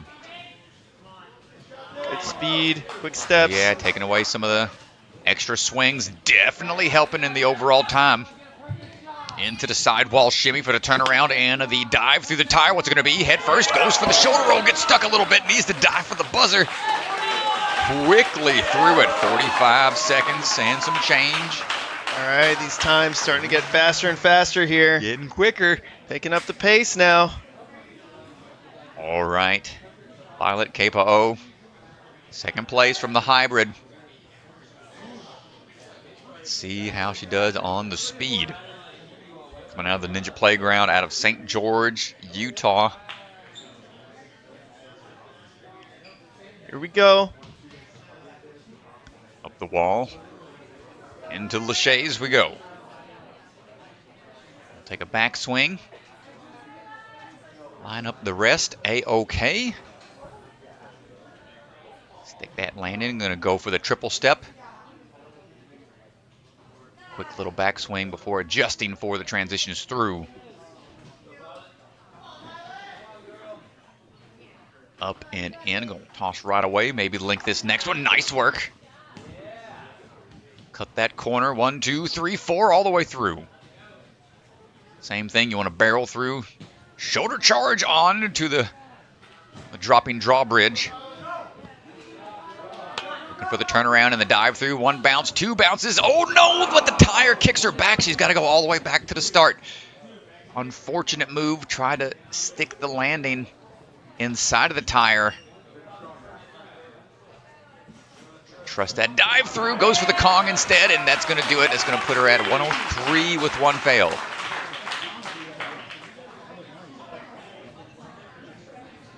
Almost got a full clear. Kind of shortchanged that jump into the tire a little bit. That's all right. Olivia Lopez standing by, representing Obstacle Ninja Academy out of Orlando, Florida. Yeah, tough break for Violet, not making it through the donut hole. Made it so easily on the second attempt, but still puts her in third on the speed.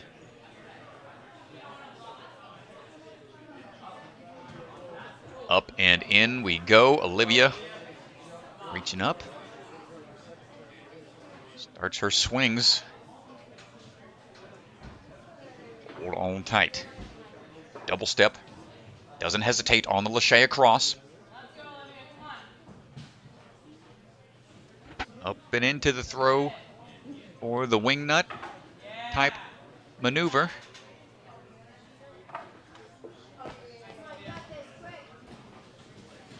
Big footwork across. I know they work on sketchy balance stuff like that at Obstacle Ninja Academy quite often. Dropping down off the drawbridge. Now we need that sidewall approach. Here we go. Diving, cogging through to the buzzer at 46.4. Nice 46.4 puts her second place in the speed right now.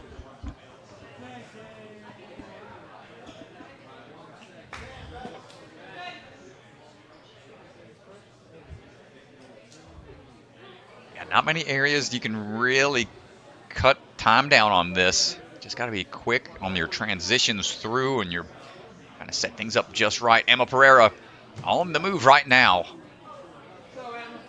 Heading up and over onto the Lachey lane.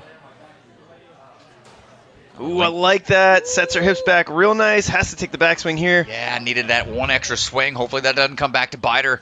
Staying smooth with it. Can't grab into this. Keep on cruising. Dropping down before lining up for the flux capacitor flywheel combo. Ooh, fingertips. Hopefully she's all right. Jumping right back up. Reset team in action to steady things out.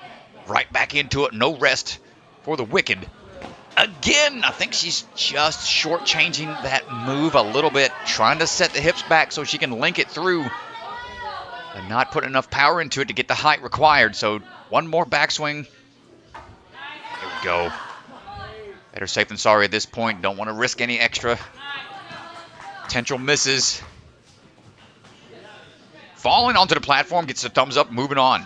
Yeah, still good. Stays on top of it. Taking the drawbridge down over to the sidewall, getting ready for the trampoline bounce. On to that tire leap, up and through, goes for the front flip. And to the buzzer at 118.5, a couple of misses. Tricky speed course when when they start to push each other out here. They are trying to push the pace faster and faster as they go through, and you got to take those risks sometimes. And those linked Lacheys didn't quite work out for Emma, but that's all right. Here we go with Lily Barrett standing by. Lily Barrett, our only finisher on the hybrid course.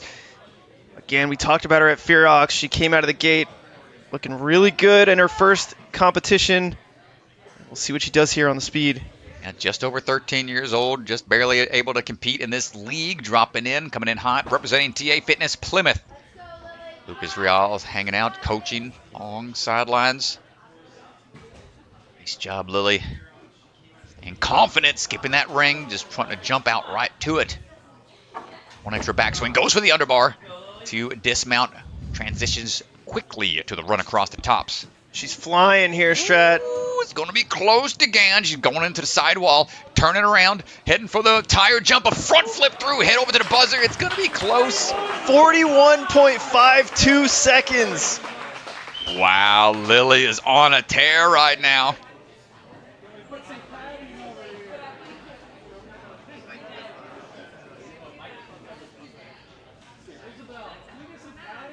Man, what a great run, dude. Well, Lily's sitting in first place in the hybrid and now first place in the speed with a time of 41.5 seconds. Looking really good so far. Here we And go, right there, okay? not surprised. We saw our Fearox look really good, so this is not a shock to me or you here, certainly. Let's go down to the floor with Ethan. So at Fearox, on the speed course, you blew everybody away, doing skips nobody else did. Again, here, you're just so smooth on the course. What do you feel like your prep is like to get you ready for speed course? Because right now, you have the fastest speed time. Well, I always train speed because it's like my favorite to do.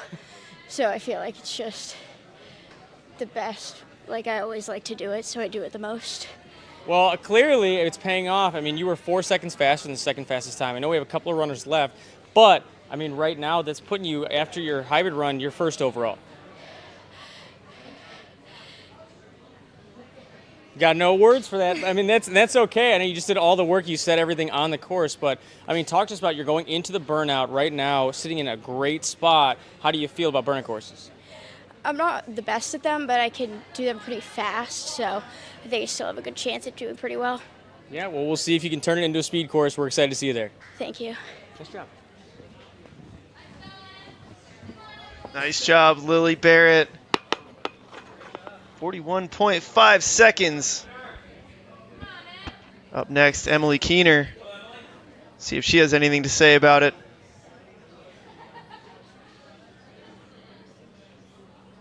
Yeah, that time might be tough to beat. Didn't really see anywhere where Lily slowed down. See where Emily tries to make up some time. I don't know where they can come up with some shortcuts. Let's see what we got. Making the Lachey's. Nice, Emily. Emily going quick.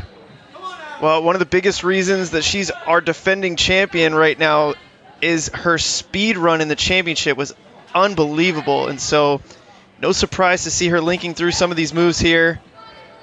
She's one of the faster athletes. No hesitation on those. Going right into the barrel. Barrel over the drawbridge and looking for the turnaround. We got 41 seconds to try to beat. She's at 40 right now. Get around to the buzzer quickly. It's going to be close. It's going to be close, and it's going to be first place. 41.28. Jeez, dude. I didn't think that was going to be possible, but barely. Yeah, that might be one of the faster times. That was pretty flawless from our defending champion. Great to see a good run out of her.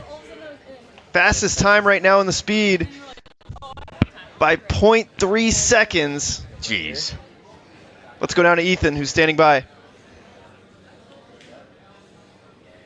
So we just saw Lily set the fastest time, and you just beat Lily's time by 0.3 seconds. Holy cow, that's crazy.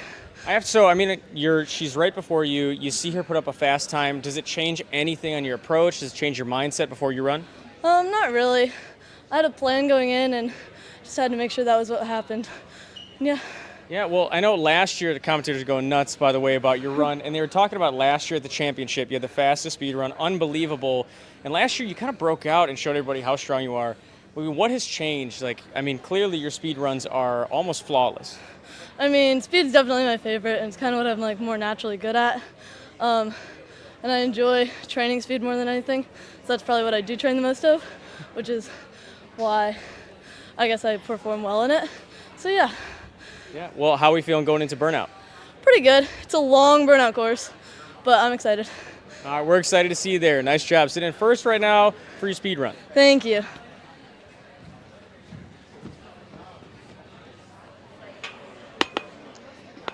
I don't know, Strat. Is sub 40 achievable is the question.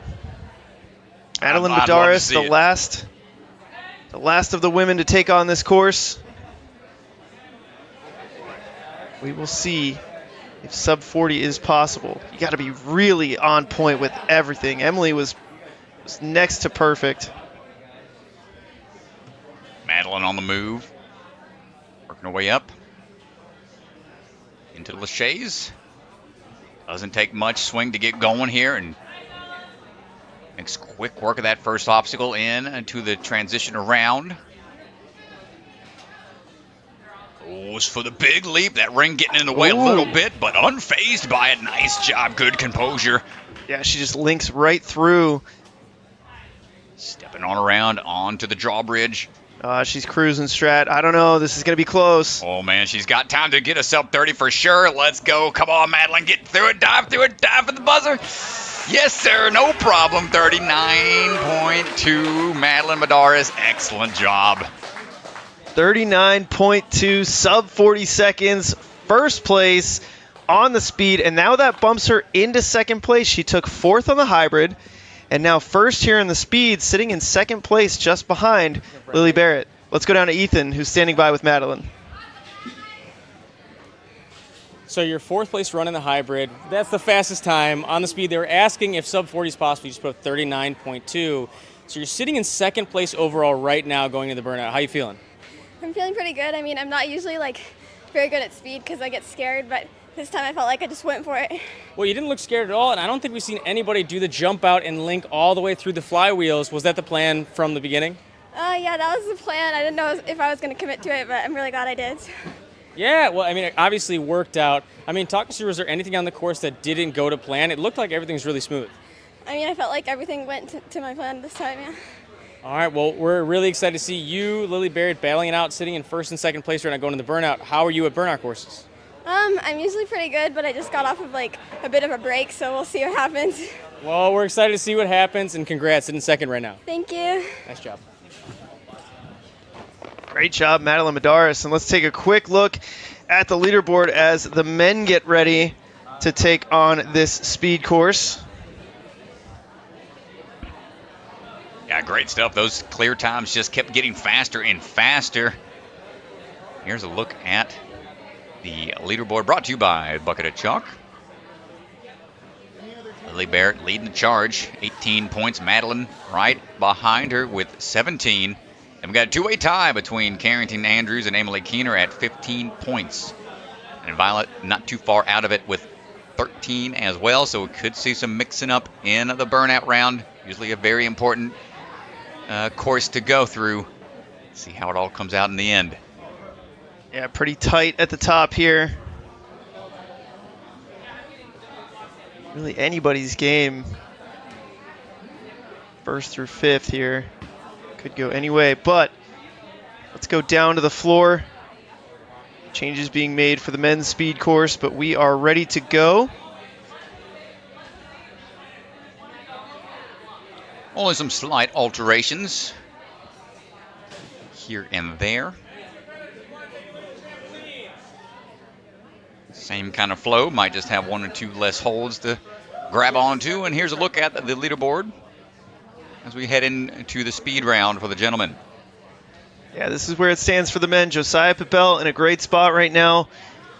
I would consider him a speed athlete.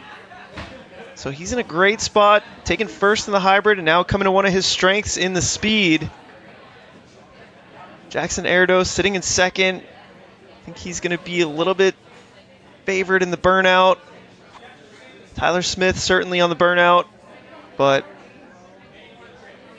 here's where it stands for the men. Phil Folsum, such a tough break at the end of the hybrid, bumping from second all the way down to sixth place by not getting the clear in time. You know that's gonna light a fire in him, man. He might be putting pedal to the metal the whole way through. All gas, no brakes on the speed round here in just a few. Looks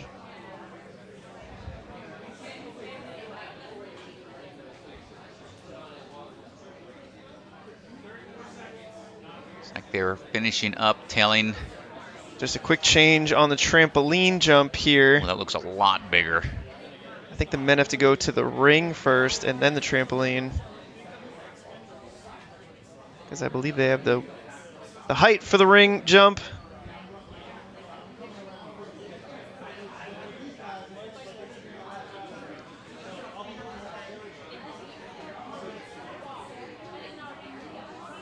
I remember last night they were testing out a different ending to the speed round. Didn't quite work out for them. A cool concept. Don't want to spoil it just in case it gets included somewhere down the line potentially. We won't give away any trade secrets. We'll say it was an awkward new kind of body change of momentum midair, one of those things. So gotta be ready. They're coming up with new things to try to shake up the landscape when it comes to knowing how to move through speed obstacles. Couldn't quite get that one locked in, but I like the way this one finishes out instead. It's a cool way to go about. You don't see too many obstacles where you get to dive through a dive through the bullseye.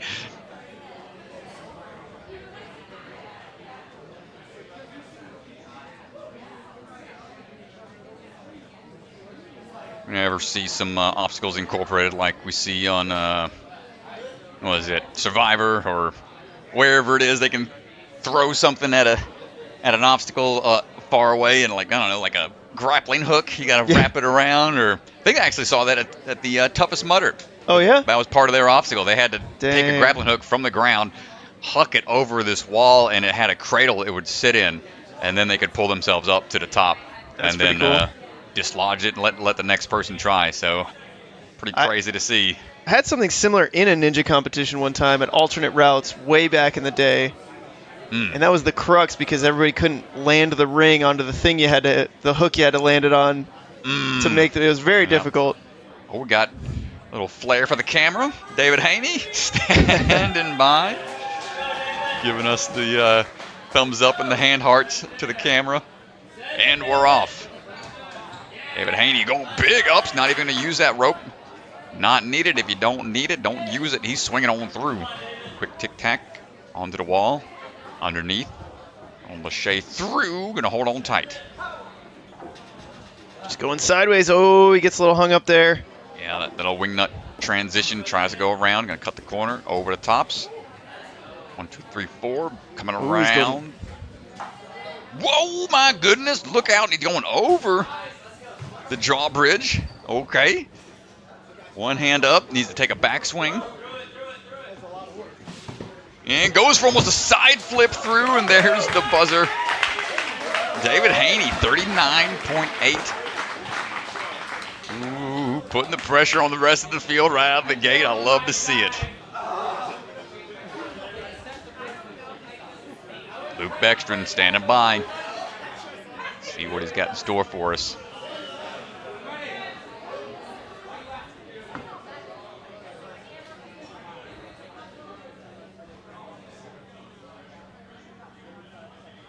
And we're off.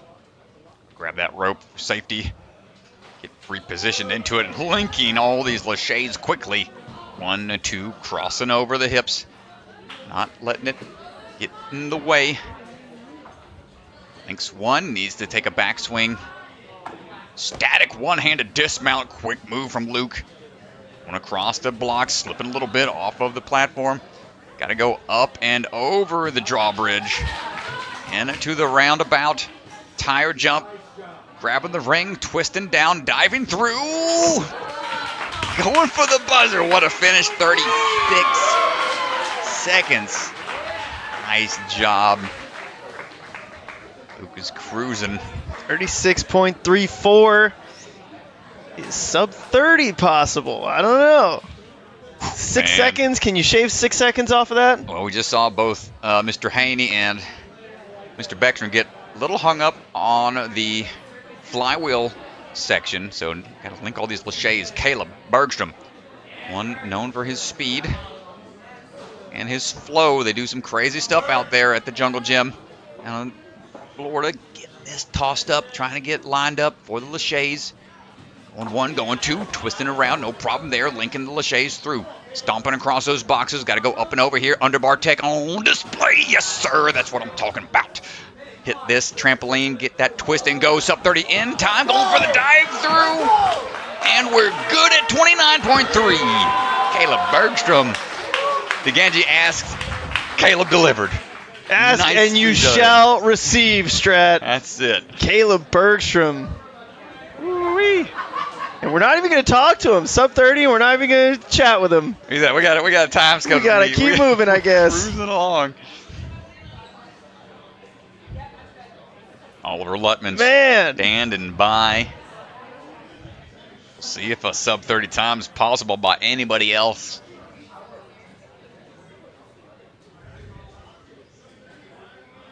Here we go, Oliver Lutman. Oliver heading up. Swinging through. Rips gym athlete. Quick little undercling on that step. Oh, speaking of undercling, goes for a reverse grip on the flywheel. Or switching up to the other side. Oh, come on, buddy. Let's go. He's got the thumbs up. Smart move there. Collapsed onto that last step instead of trying to put his feet down, but knocks over the pillar. They got to do the underbar tech to go up and over. Oliver, try number 2. And underbar, nice job. Coming around the corner.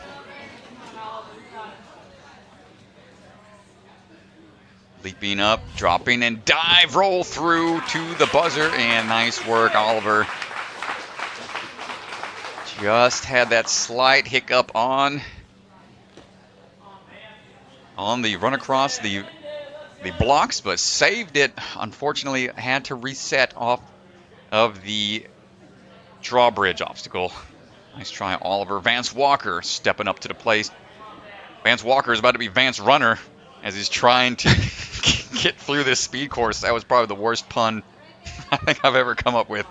But Man, he's on the move. Decides not to go straight for the board. Goes to the rope. See if that hurts him. Vance, known for speed, always didn't lose a single race when it came to racing somebody on American Ninja Warrior Jr. He was a deceptively fast athlete. Oh, but clips the block. Got to reset. That's going to hurt him. That trapeze is very tough to get an underbar on, but he's able to get it the second time through. Wants to be more sure of this landing. Kongs through the tire. Hits the buzzer at 45 seconds. Still a pretty good time. That one miss.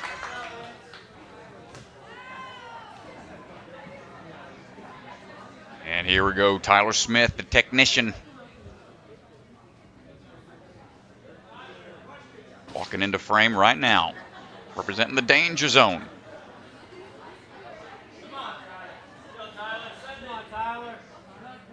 Tyler Smith fixes the glasses one last time, and we're off. Big run up that warp wall, straight on to the Lachey's. Quick work here, doesn't take a backswing. Underbars for the dismount. Tic-tacs off the wall. Short work on the underclings. Side moves through the flywheels. I think we might see another sub 30 here, DeGange. Tyler going around the corner. My goodness, that is an off angle underbar. Up to the tire, going to try to make the drop and absorb this. Oh, what a smart move. Hits the buzzer. Not quite 30 second subs time, but my goodness, what a run from Tyler Smith. Doesn't get the sub 30, but very good. Puts him in second place in the speed right now, just behind Bergstrom. Let's go over to Jackson Airos, who's waiting on the starting platform.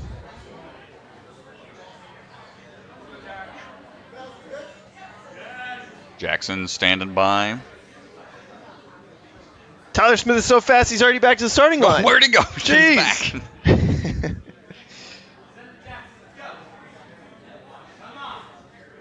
And we're off. Jackson, up we go into the rope grab.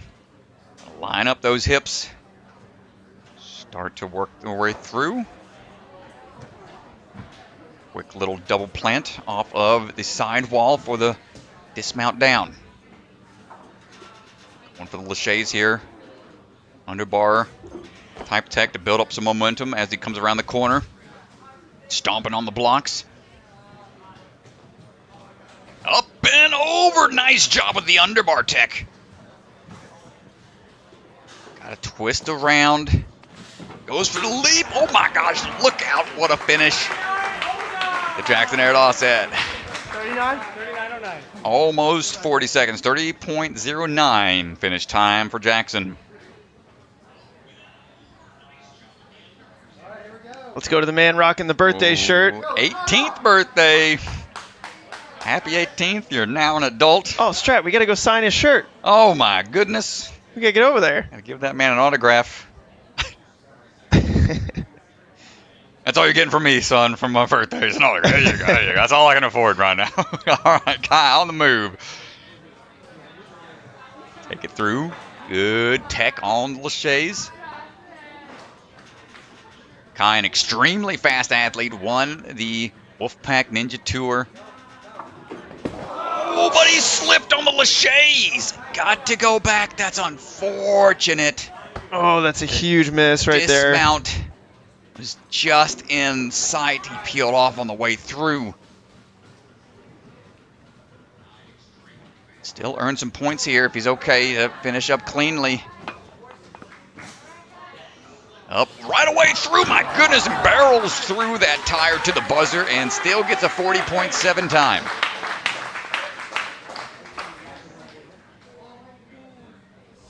Whoo-wee, man, it would have had a really quick time had he stuck that landing off that linked Lachey. Unfortunately, he couldn't quite make it happen, but it's okay. Josiah Pel standing by.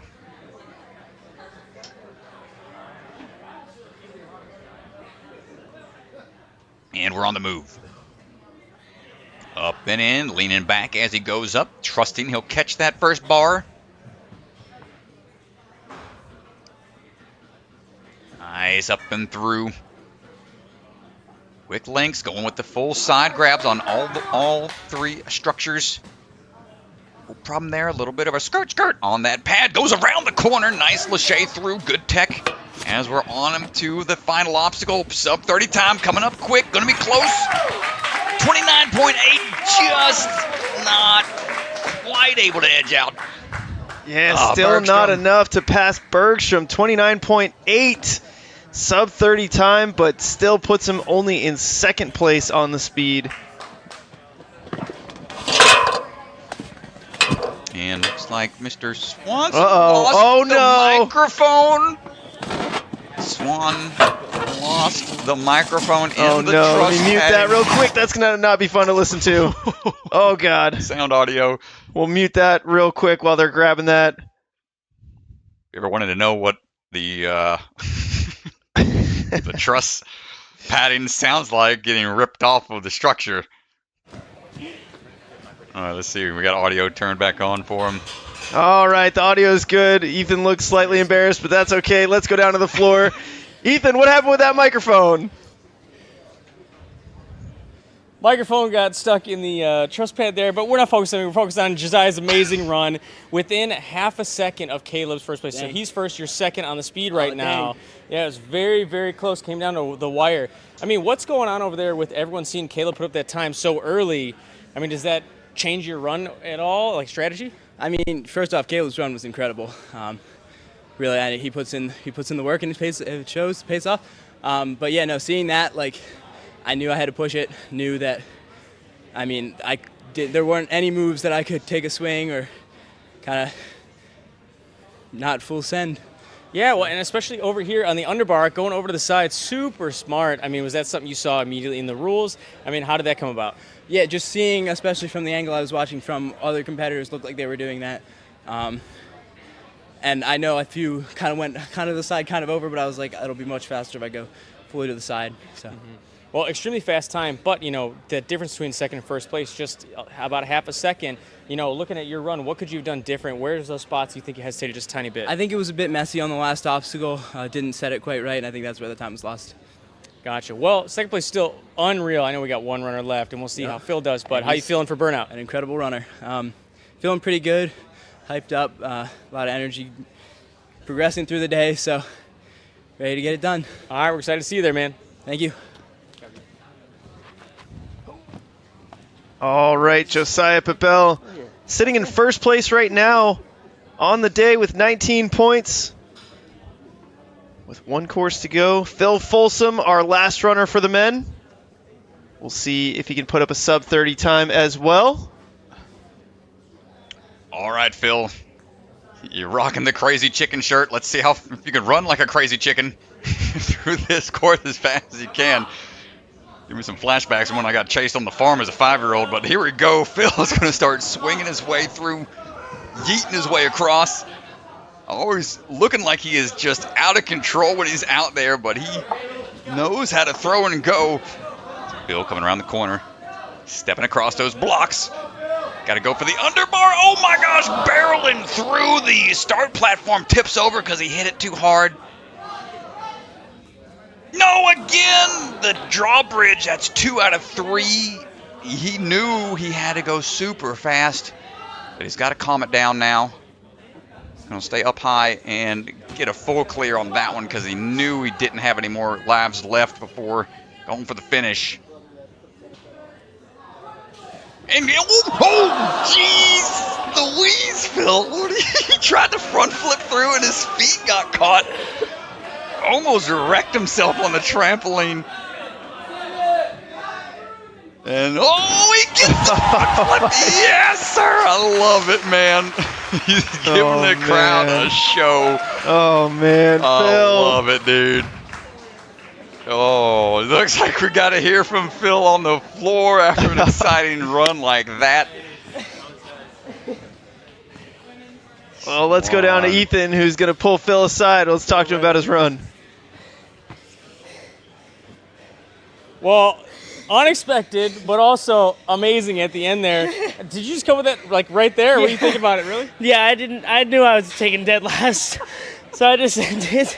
Yeah, I mean, but you were blazing to this point. What happened on the underbar? I just whiffed on the steps. I think it tilted me a little bit, so when I didn't get the other hand up. Threw you off a tiny bit. Yep.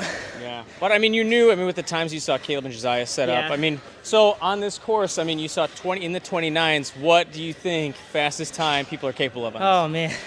I have no probably they were booking. I have no clue. Probably about that. Yeah. Well, I mean, so it sets you up in a spot that you're not really comfortable in going into the burnout, pretty unfamiliar place. What's going to happen on your burnout run? I don't know.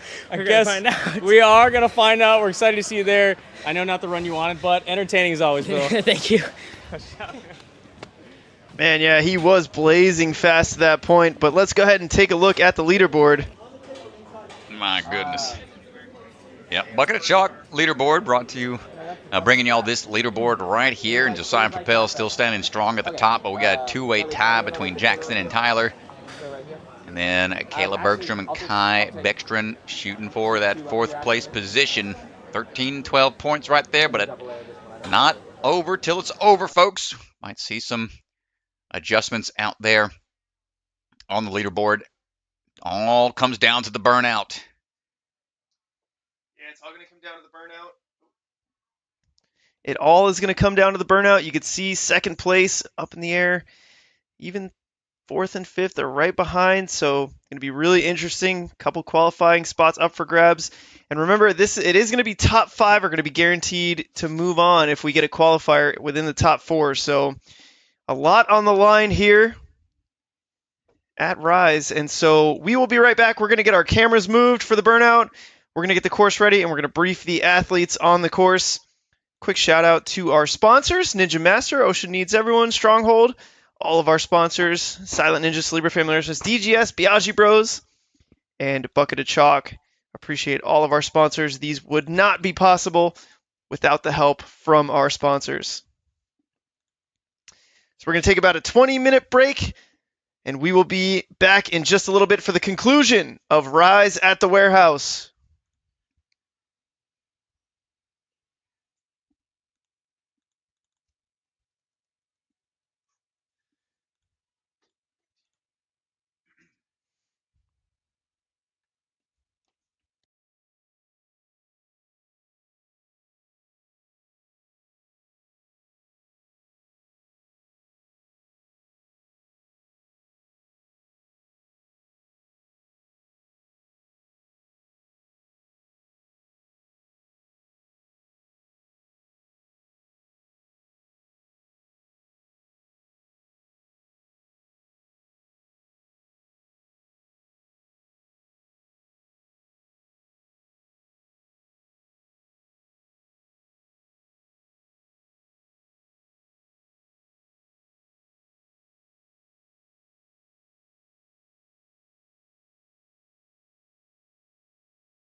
Cannonball slides.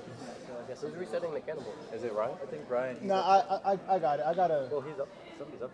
Okay. Oh, he is up there. Well, he's up there for this. I'm going to reset these hooks out. Yeah, so those things are going to be a pain in the butt. This one will need to like move like once or twice. Yeah, it's fine. And I got to. I mean,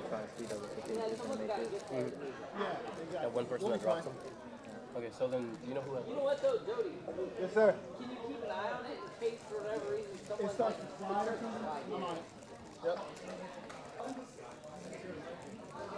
Well, somebody has to reset the pain. Yeah.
I think we're about to run the most efficient. I got like 9 messages from people who are like, "This is the best run clock I've ever seen." To be honest, like as long as we're good before the runner, we're good because everything is so the most. When the resets are fast, the resets is super good. Yeah, because we can keep it moving. So yeah, you know what? Let's keep that up. Let's keep the quick resets up.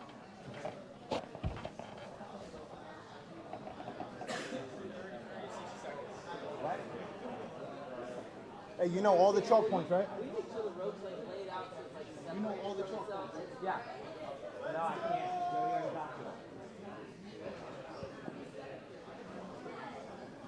Happy Swan. I said Happy Swan.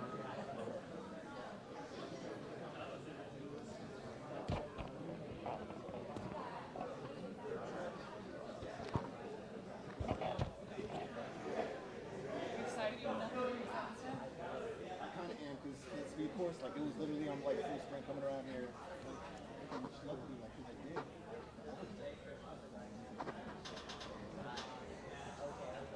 Yep.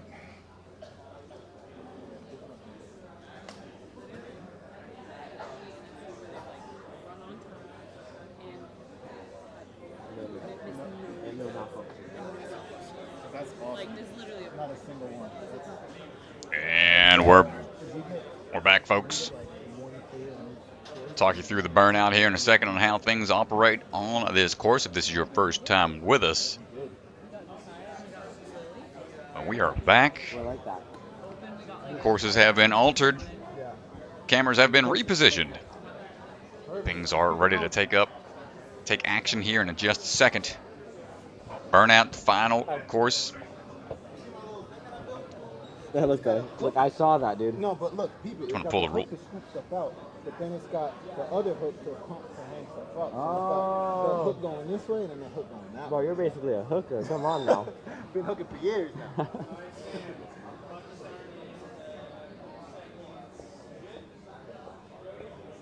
We are good. Just a few more minutes, folks, as we get things ironed out on the course. Make sure all our cameras are up and running.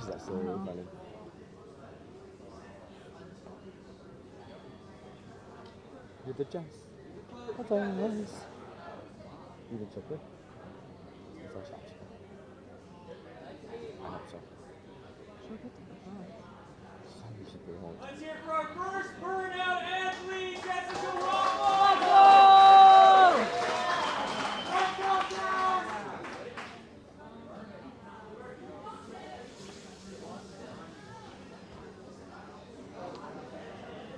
And we are back with the burnout. Jess Womble's on the floor right now. 19 touch points in front of her for the burnout. Jeez Louise, 19. I don't think we've ever gone that high. And this is where things start to get pumpy. We got to go through this cargo net, utilizing those little hook handles. Be a little straining, a little taxing as the ropes sag through. See, it kind of hangs up that back handle if you don't time that lift just right. A couple touch points along the way, wherever those tape marks are. So 4 points acquired as Jessica working her way into the cliffhanger ledge. We got a chalk point right now, little rest spot form right here on the bar. Each one of those cliff ledges is going to be worth a point. Minus the first one when they engage. Pinky popping off here. We want to make sure we're quick through these. Ryan. See, not much room for your fingertips either. Do we have another one? We only have 2? Okay. It just might fall. Not a lot of room, but she gets to the bar, hands opening up. When she grabs one, Make these transitions across, and we've got to get onto the cane and go around this structure just a bit. Sam climbing up for a little chalk. 5-minute time limit. There are no rest points other than a couple of bar hangs. Nowhere to put your feet. And Jessica get through the cane transitions, dropping down. Oh, and that's all she wrote on the burnout. That's how it goes, folks. Only get one shot. No retry system here. It is a one and done.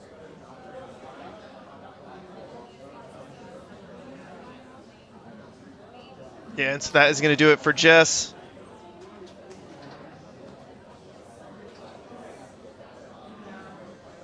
Now, second runner getting ready to go. Got the rope climb, the self-assisted rope climb. Kind of cool little pulley contraption here. You put your feet in one side and pull yourself on up. Pull yourself to the top. Yeah, I gave it a try and totally biffed it. I was trying to climb up a little too fast, and I was standing in the wrong spot. Just kind of, you don't want to put 2 feet in there for sure. That thing will get away from you. Oh, come on. Stand up. That's it. I want to keep that leg engaged. Here we go, Daniela trying to go quickly through. Transition her way onto the cargo net.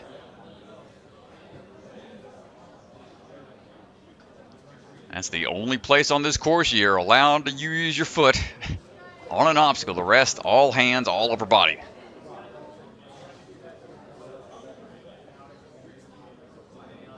Daniela taking her time, getting some good swings going. Got a little more confident there as the net got a little tighter towards the end. Match and keep on cruising. Doesn't want to chalk up, just want to keep on moving. Not a lot of space for the fingers there. Shouldn't have any issues with the cliffhanger since that seems to be one of her skill sets. No problem chalking up now for the cane transfer. Add a little more chalk to the slap chalk pants.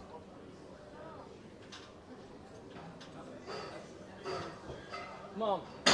Got to go that direction, so that might have been the mistake that we saw Jessica go with. It was go all the way around, and then you can transition.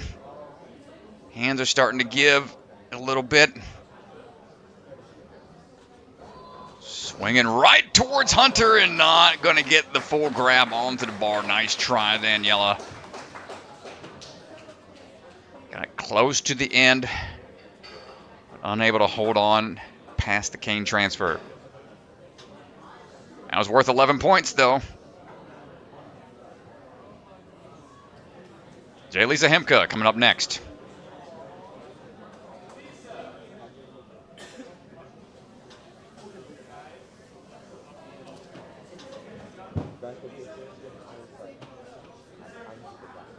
So it's 19 points. Got a decent amount of touch points mixed around out there on the course. So not 19 full obstacles, but the longer obstacles will have a few areas that they get checkpoints on, kind of making scoring, judging a little easier.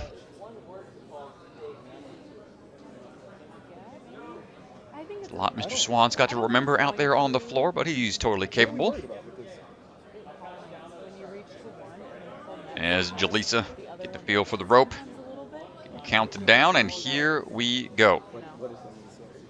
I like how she's keeping her hips close to the rope, staying nice and tall. Yeah, not letting it get too far away from her, and then pull and go on to the ascent up.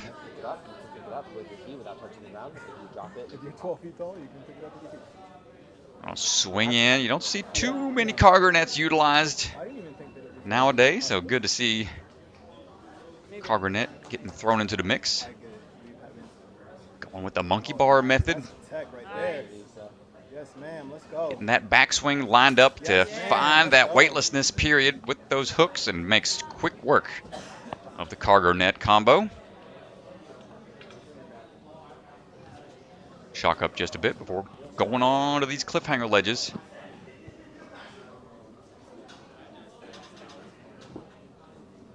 Hold on tight, keep that rhythm going. Yeah, you can see there's not a lot of room there, maybe a 1-inch ledge. And good rhythm, just kept it moving. See if we want to chalk up any here. Going to grab some fresh chalk. So one arm dead hangs and shakeout training comes into play. You can see she's trying to generate some energy back in those hands. Time for the roundabout move on the cane lane. Getting the point there. Oh, went for the move, but the pipe sliding back on her a little bit. Come on.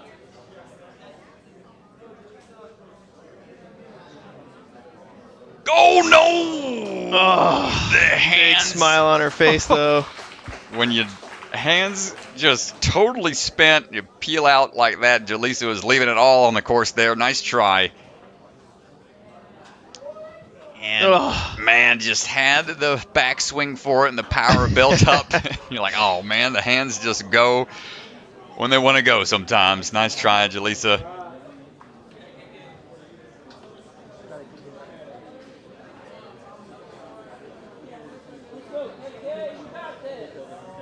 And Carrington Andrews standing by for her burnout course run, starting off on the rope climb. Yeah, Carrington with a really solid day so far. Third in the hybrid, fourth on speed. Keeping that rope nice and tight. And working her way through right now. Yeah. Let's go. As we get more and more athletes into the burnout, they'll start to know exactly where they need to get and how fast. Let's see if that plays a factor. Yeah, let's go. Carrington using just the exterior portion of those handles. Not phased by them whatsoever. Quickly through the cargo net. He's very comfortable on those handles. Carrington coming into the burnout round with 15 points. Come on. Go, squeeze. Certainly within striking distance of a top spot. Come on. Good work. On into the bar. Is going to shake out a bit. Shake and go. Waving off the chalk. Makes that first hop across. Come on, KK. Ryan, it's just hanging up there. Nice work, and let's see if we got the grip for this. Come on, Carrington, grab it onto the bar. Next point acquired. 12 in the books. 19 total to go. We got a straight line of laches here, a couple of different holds. We got to start with the stereo bowl, followed by that cliff ledge. Right onto the Rise Warehouse logo. Come on, Carrington.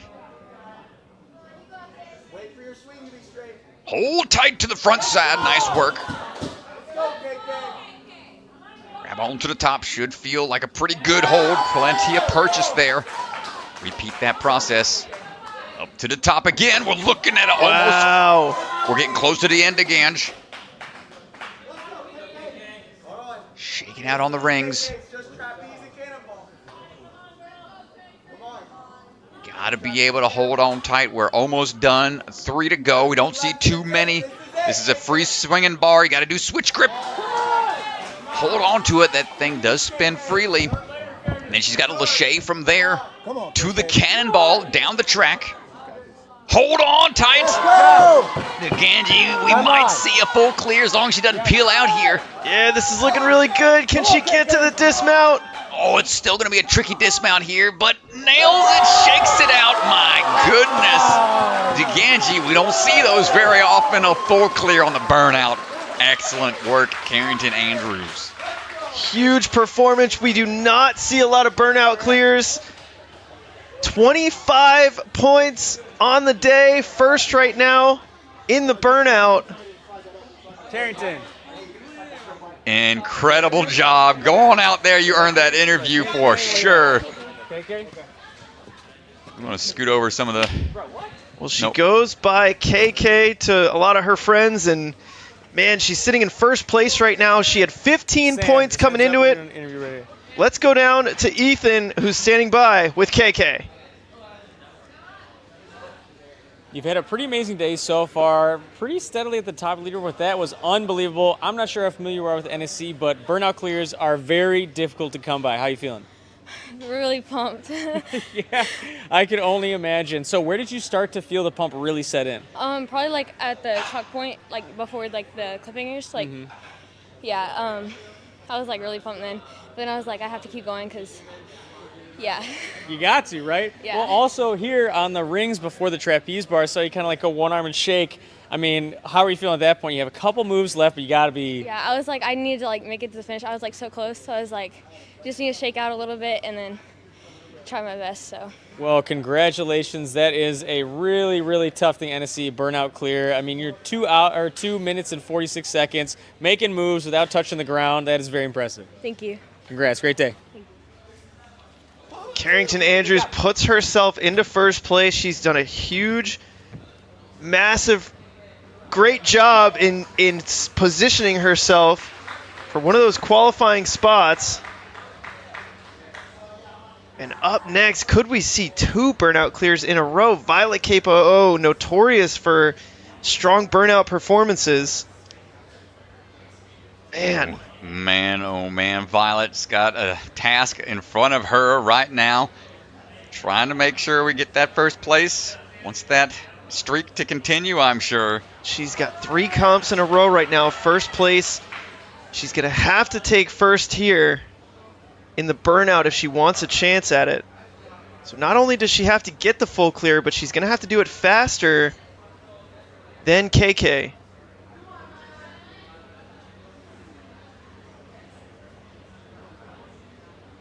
Violet surely up for the challenge. But anything can happen here on the burnout. Swinging through, looking pretty confident all the way to that D-link already. Lining up for the bar transition and into the cliffhanger immediately. Wants to keep on cruising, but don't want too much swing. Just controlling it as she goes. Nice work.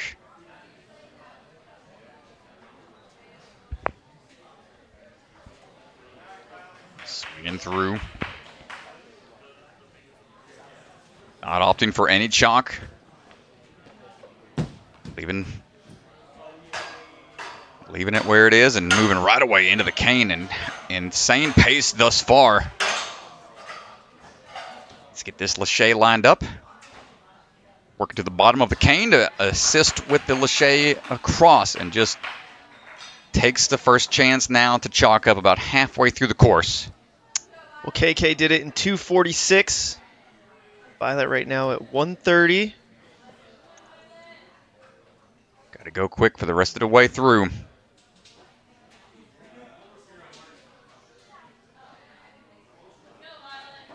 Up and in, hold on tight. Gets the rise, warehouse hold, no problem. Next cliff ledge, front side slam dunk. Shaking out a little bit. Now she's on rings. She's got 2 moves left, and she's at 1:59. She's got to beat 2:46 if she wants to beat KK. Oh, we got to get the switch grip grab. That bar does spin freely. One hand, backhand follows up. There it is. Now building up momentum for the throw. Hold it, no, and we lose the grip right at the tail end, and that, not what she wanted for sure. So close. Still a great run out of Violet. I don't think we've ever seen 2 back-to-back burnout clears, man, and that was about to happen. So great job, Violet. Nice try. Yeah, that was really close there. Congratulations to Violet.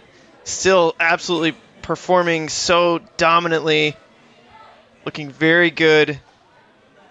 Not going to get the win today, so the streak is going to end at 3, but that's all right. Yeah, still a great accomplishment. Now we got Olivia Lopez standing by. Coming out of Obstacle Ninja Academy. Oh, the foot's getting away. Is that? Is she allowed to reset? It's started, but I think we're going to give that that's a judgment call on the floor, so I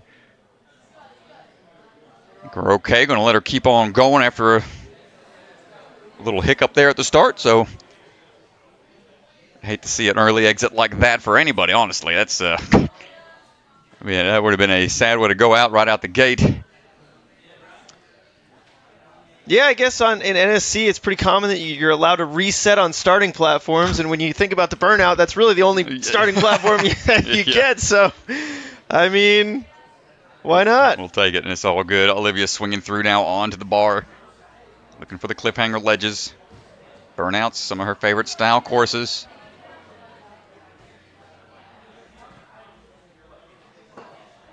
Transitioning over through these ledges.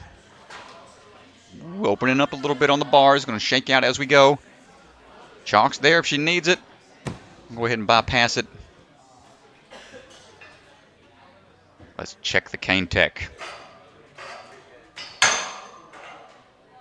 Good transition over onto the silver bar and then back up to finish this out with a lache out to the finish bar. Secure that next point by touching that next bar over, the black bar there.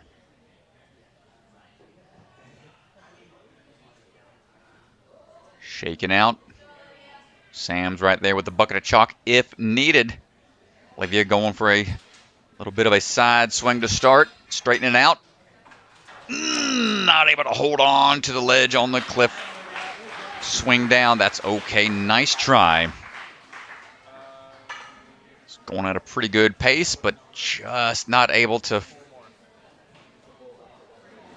hold on for the drop. The arms all the way opened up. You need to have a little bend in those arms to brace for impact. That's okay. Emma Pereira up next.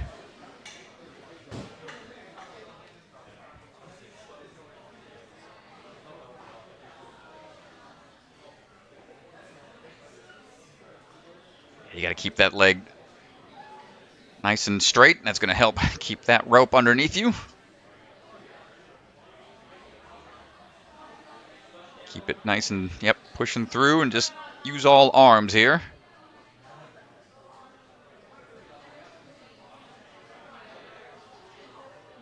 Shimmying on over to the cargo net. Ooh, that one slid a little bit. Thought it was about to fall off. Careful, Emma.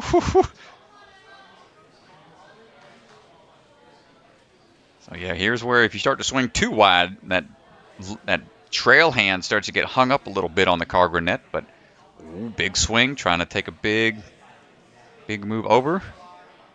Able to figure it out.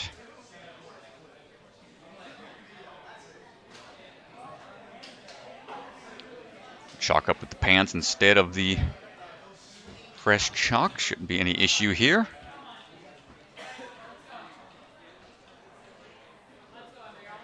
Holding tight. Nice work and opting for the fresh chalk before taking on the Can lane.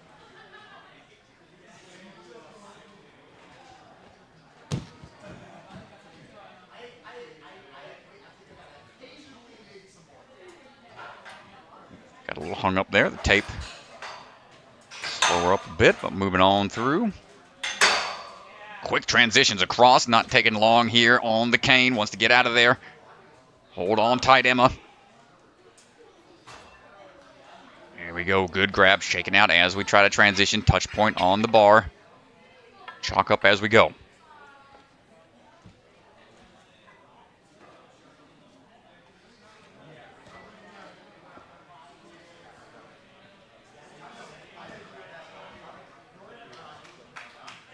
There we go, looking for the next couple of moves here. How much do we have left in the tank? Come on, Emma, repositioning, getting straightened out here for this swing. Little off axis with the swing tech, but dialing it in here. Oh, no. Oh, gosh.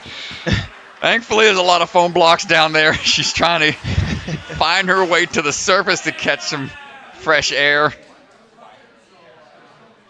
And we got Rise to the rescue. Those foam pits are no joke, especially when you're tired. Yeah, you're just like stuck in quicksand in those things. But nice try from Emma, getting pretty deep into the course. But Lily Barrett up next. Representing TA Plymouth Fitness. TA Fitness out in Plymouth. Had some great runs. First place in the hybrid, third in speed. Might be walking away with it all here today, depending on her performance here on the burnout. She needs 6 points. Quick hops across. Lined up for the cargo net transitions. So right now, KK put herself into first place with a dominant burnout performance. Lily needs to take top 5 here to get more than 25 points to send her above KK. Looking confident here. Lily's not one to chalk up, just wants to keep on moving.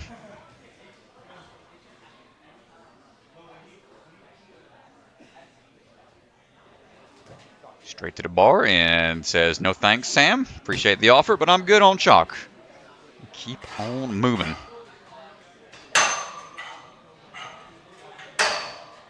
Nice transitions through. 1 minute to this point. My goodness. Up to the bar and just keep on cruising through. Gonna chalk up off the pants. Fresh chalks there if needed. She needs 1 more point to tie. And the tiebreaker would go to Lily if they both ended up with a first, a third, and a fourth, because then it goes to the open round. So here she we just go. needs 1 more point here. Hold on tight. Ooh, getting twisted a bit. Oh, this is huge, Strat. Hold on. Oh, my goodness. That's huge. Bumps her in a third on the burnout. She ain't done. Big throw going upwards here. Come on, hang tight. Pinged off the back hold a little bit. Just getting twisted around some. Unfortunate here. Those straps, 2 connecting points, but they're pretty close together, so potential to get spun around is a lot higher than you'd expect. Can she dial this in? It's a lot of hang time. Not able to generate the power going upwards. Nice try, Lily, but that's still enough to get her into first. Well, Lily bumps into first place right now, but only by 1 point, and it leaves the door open because if Emily or Madeline beat Lily but not KK, KK can jump back into first place. It is possible, so keep an eye on that leaderboard because the points are cumulative. So we will see interesting scenario here on the leaderboard with Lily leading by 1 point. It is not locked in depending on the performances of Emily and Madeline. Emily sitting with 15 points coming into this. If she takes first, if she can clear the burnout, she could bump Carrington down and Lily down. A lot on the line here, Strat. Man, so much mixing around here. Burnout always making things exciting at the tail end. Emily Keener getting ready to go. Careful, leg, don't let it get too far out. Just quickly. She's on out of there.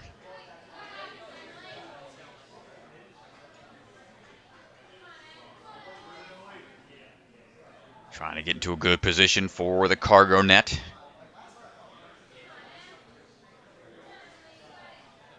I remember I've tried setting up something like this at the old Ninja Quest, but had holds hanging down from it, and that was a horrible idea because once you move one piece, the rest of them are dangling all over the place. So this is about as well as you can make an obstacle out of the cargo net. So nice job, Emily, getting through.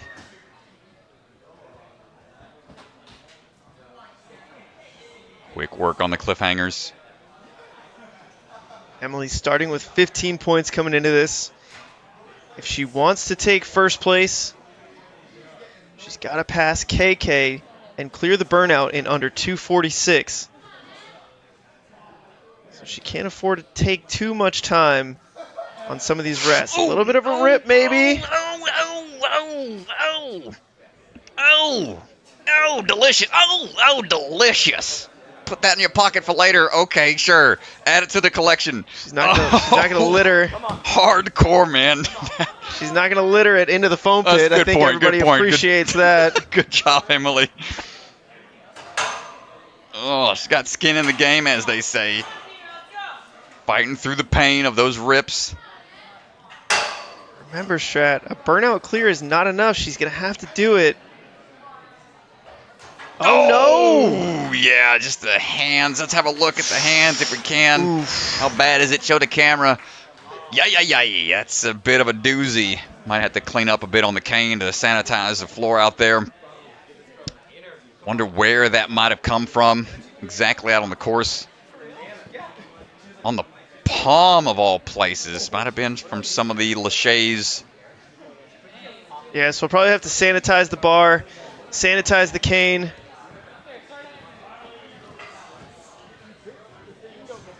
Jody Avila can't believe it. he's going over the whole thing. He's like, how you going to rip it off, bite it off, put it in your pocket, save it for later? Shows how hardcore some of these athletes are, man. They're like, all right, I'm not dropping. I'm going to finish this out. I'm going to take this loose skin off my hand that's impeding my progress. Let's go down to the floor while they're doing some sanitation. Let's go down with an interview. We're going to talk to Emily, so let's go down to Swanson. For those unfamiliar with a rip, it's when part of your hand completely rips off. I don't know if you want to even hold your hand out right here. We got camera on us over here. Yeah. And all the blood's almost gone. She's cleaning it off. But so that happened on there. We saw you bite it off your hand and then keep going. What just happened? Well, there's a gymnastics gym over there, for people who don't know. I was getting a little too excited over there between open and hybrid, and I got a big old blood blister, which I tried to pop it, and it couldn't pop, so I was like, okay, I'll just run hybrid with it. Then I ran hybrid, it started bleeding, and the skin was better, so I ripped it off. I bit a hole in it, and then I ran speed, and it started bleeding more, and now it ripped off. So you've been doing this all day? Yeah. That's unreal. Well, we appreciate up there biting it off, and then you looked at Sam like, hey, what should I do with this? And you just put it in your pocket. I did put it in my pocket. Yeah, it's very, very nice of you. But, I mean, obviously, you've dealt with rips a ton, I'm sure. How much does that affect your run on the course? It's got to be awful. I mean, a little bit. It hurt. It definitely hurt. But, I mean, got to do what you got to do, right? Mm-hmm. You do. You have to. But, hey, I mean, talk to us about your day in general. I mean, how are you feeling about, hybrid, speed, burnout, obviously making the top 10 again, amazing athlete. Just talk to us about the day. The day went pretty well. Hybrid went well, speed went good. Burnout, I feel could have gone a little better, but it is what it is, Yeah. Well, and when you train your home gym, I mean, what kind of do you focus on? All of them, do you trend towards, training towards one? You train with Taylor Green. It's probably a lot of speed training going on. But, I mean, what's your training like? I try and train courses as much as I can.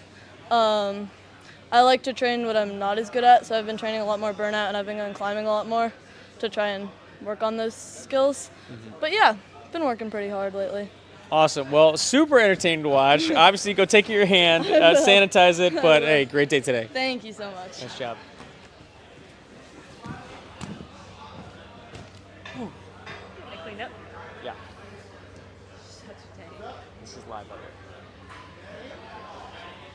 All right, folks, getting last couple of things tidied up.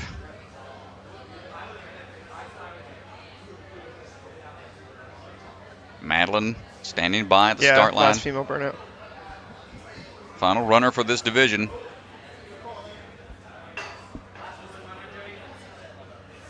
Shout out to the Rise crew and all the volunteers and staff on board today. Appreciate.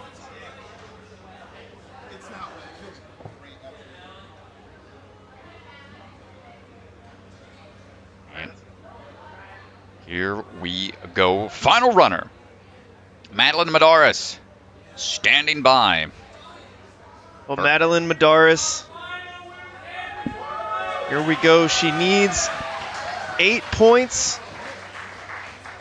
If she passes Lily, Lily would go down to 20. Oh, no. I mean, I don't know what the situation is here. We've seen, I think the time should be running. If it's not. I mean, that was It's not running on our side. I don't know if the time has started, but I think the time should definitely be going.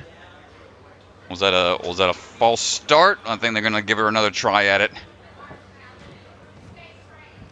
So there we go. Okay, now we got it figured out a little bit better, but time needs to get going, I think, or maybe it'll be refreshed and be. There it is. She's already 40 seconds in now. That's huge. Yeah, Okay, just took a second for our clock to update, but yeah, she's 50 seconds in now.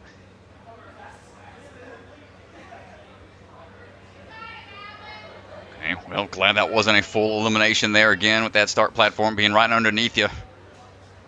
So, kind of a quick reset. We're on the move right now.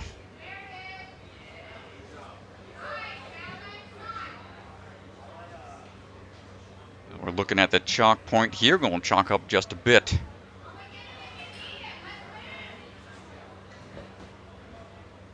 See if you can shake it out and keep on cruising, focus in on what's in front of her. Yeah, hopefully not too flustered.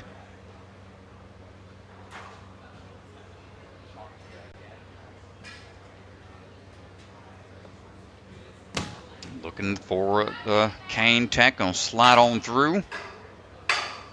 Go hopping up and over. Good control. Pull up and transition one more time, and now Lachey to that next bar. Hold on tight. And that does bump her in front of Emily Keener, bumps her into 4th place. That does lock in a qualifying spot for her for the championship. There we go, nice work. Not out of it yet.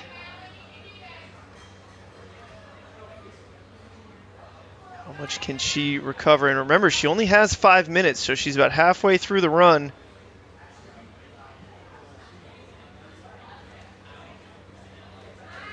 Gonna have to get a little further if she wants to knock Lily out of that first place spot. Got to get past the Rise of the Warehouse hold. Yeah, she didn't need to take 1st place in order to win this competition, so she doesn't need to beat Carrington. She's in 4th right now. If she passes Lily, we'll see a 3-way tie. Is that a touch point for touching and engaging the obstacle? Or it's a touch point, but she's slower than Lily, and so that is going to do it. Meline is going to stay at 24 points. She was not faster than Lily. Lily ends up 3rd in the burnout. Meline in 4th. And KK winning the burnout, and so that is going to lock in our leaderboard. A tough fall, because if she hadn't suffered that mistake in the beginning, the time would have been cruising, man. Yeah, she was going quick.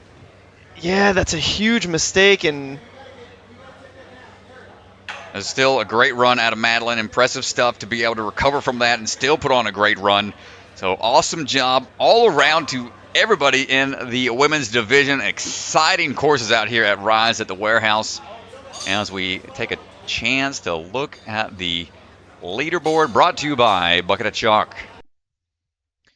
Yeah, and so that is going to do it. Lily Barrett is going to win. You can see third in speed, first in hybrid, and third on burnout. Carrington Andrews with an impressive run on the burnout. A burnout clear, which we do not get very often. Congratulations, KK. And then Meline Madaris able to fight through a huge slip up at the beginning of the burnout, but still able to put together a good run and put herself on the podium.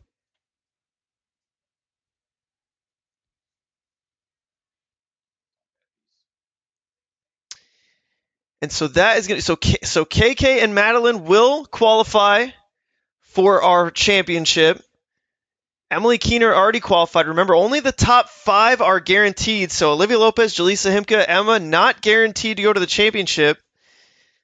The way that it works for our championship, everybody, is that we are going to, there's a lot of math involved, so I'm going to try to break it down as easy as I can. But basically, we are going to take a minimum of 32 athletes for the championship.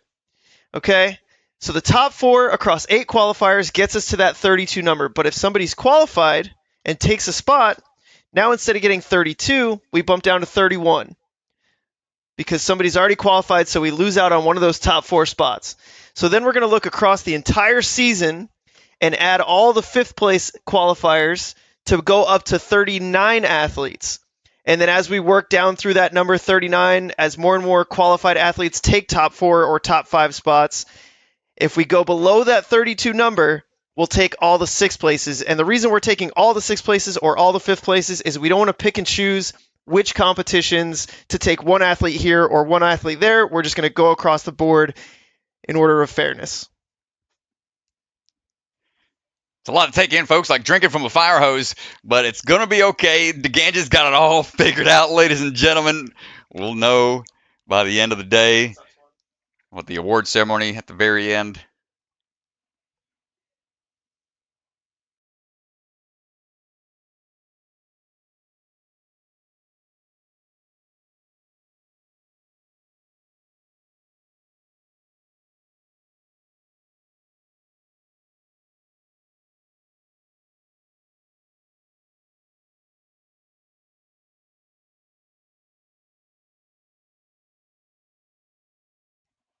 And we're standing by, folks, until our next division gets started. Should be up in just a few minutes. A few adjustments out onto the floor. And we'll be back in a bit. So a big shout out to the sponsors and everybody hanging out with us today in the live stream. Sponsors shown here: Biaggi Bros, Ocean Needs Everyone, Stronghold, DGS Ninja, Ninja Master, Celebra Family Restaurants, Silent Ninja, and Bucket of Chalk. Thank you to all the sponsors for making this possible. Your support is much appreciated here in the world of Ninja. And everybody in the chat, we appreciate y'all as well. Question from the chat about the finals. Could there be 100 people in Season 3 NSC finals? That's a good question. Guess it all depends on how things shake out. We keep on seeing the same qualified people take the top spots. Don't think we'll see that many for sure. We wouldn't be able to finish on time. Well, we'll see how it goes. The finals are exciting, folks. If you've never watched them, they're on YouTube. You can go check them out. They're going to be some of those old videos in the data banks. Go check those out. It's everybody runs all 3 courses both days, back to back, 6 obstacles or 6 courses that they got to run. Everybody runs through on day 1, and then it gets narrowed down to the top 10 for day 2, where things are altered even further. So if you've never checked out the finals, go watch some of that old footage. I've been meaning to get out onto the live stream scene once more myself, because I'd love to get the stats cranked back up over on my Twitch channel, which I used to stream from a lot a couple years back.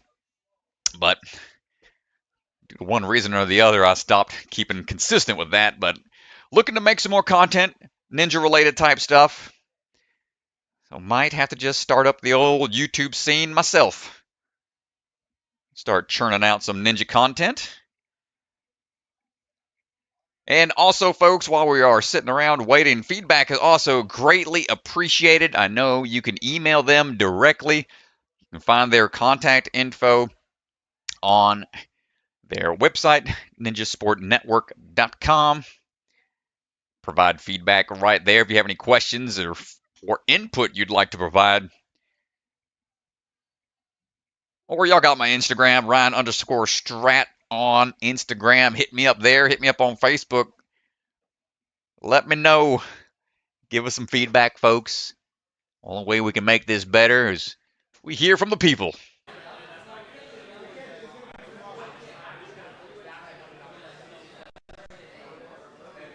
But we'll be on standby. Just a few more minutes until things get finalized out on the floor.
Looks like we're about ready, folks. Things have been readjusted. Athletes on standby. We'll finish things up at the men's division.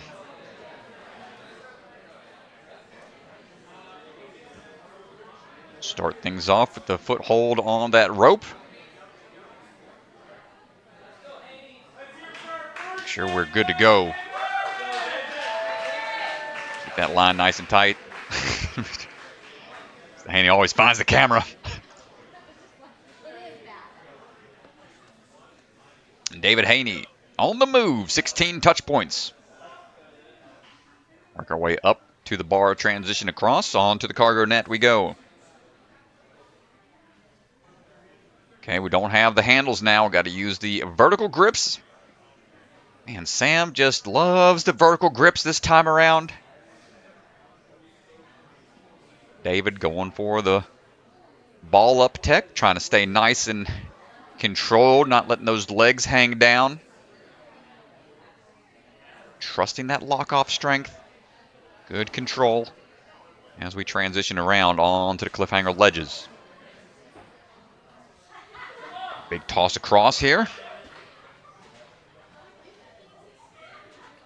Come on, David. Lock it in. Not going to get it on that off-axis throw. Tough break, David. First one out the gate. Will be an early exit here. Let's see what happened.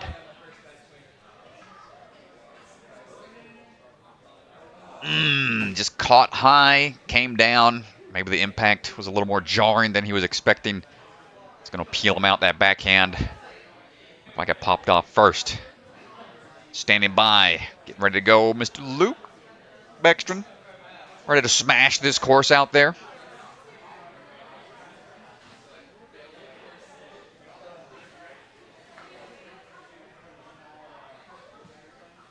And we're off.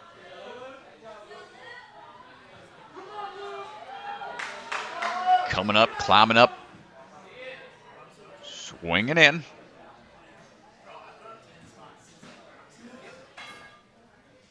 Also going with the lock-off tech. Got to stay nice and high here. Oh, almost drops the... He lost it for a nunchuck. second. It fell right into his hands, though, thankfully. My goodness. The fact that the Coggernet sinks so much, it makes that next move up that much more challenging. And these kind of moves, the slow, static, methodical, deliberate moves, a little more draining than the high dynamic motion that you'll see on some of these cliffhanger throws. Bit of a flash pump to hit you real quick on this burnout.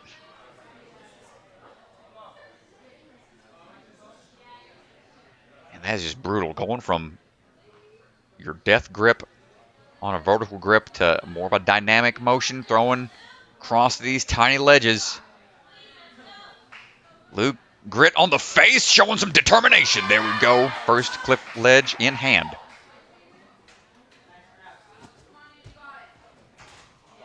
Gets that next bar. Not opting for the chalk. Just wants to shake it out.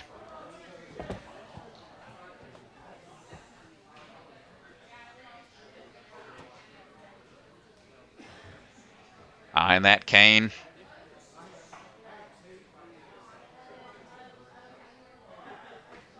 Shaking out, trying to get the energy back in those hands. There we go, out and around on the first. Next one done. Touch point acquired. Luke shaking out as much as he can. We'll chalk up here just a bit. Mr. Folsum on standby with the bucket of chalk.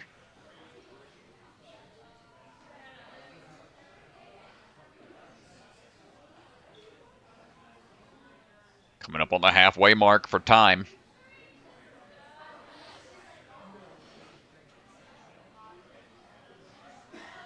And getting that swing built up, using both hands on tiny floating cliffhanger ledge.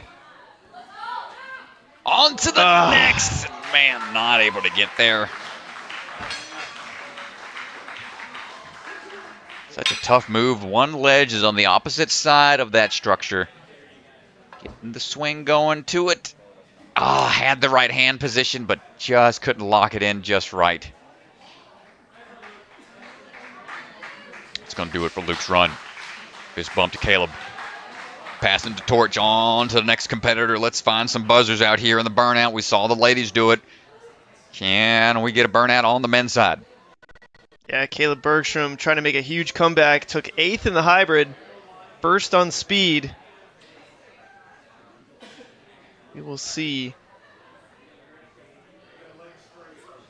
This is a huge run for him right now. Oh, here we go. Ooh, a little toe lock.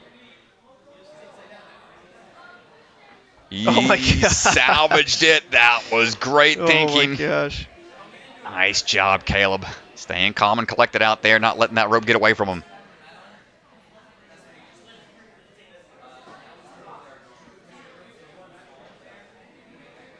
Staying nice and high with these lock-offs.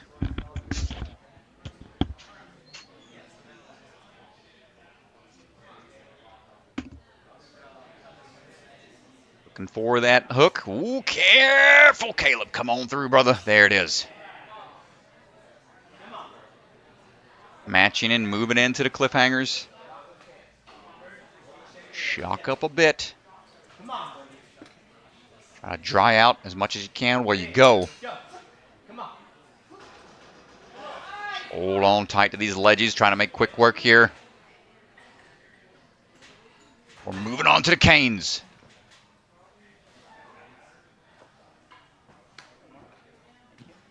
Checking the hands as he shakes out.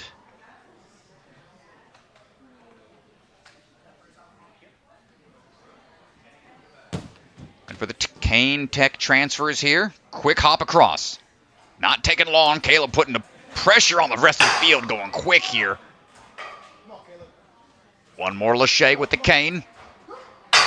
Excellent job, just looking locked in. Caleb focused up, chalking up a little bit more.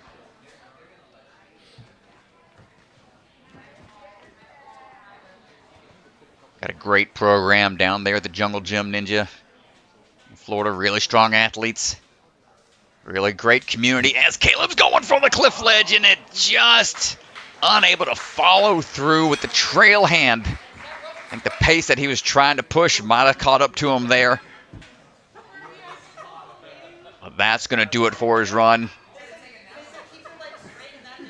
Making it pretty far into the course, had a handful of obstacles to go, was looking down the line at the finish.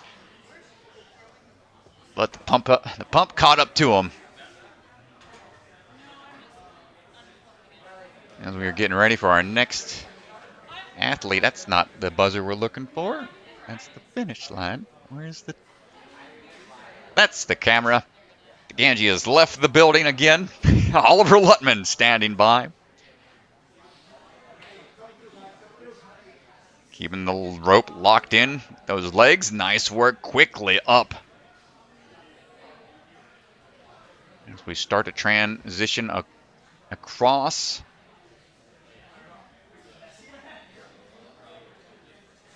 On to the cargo net we go.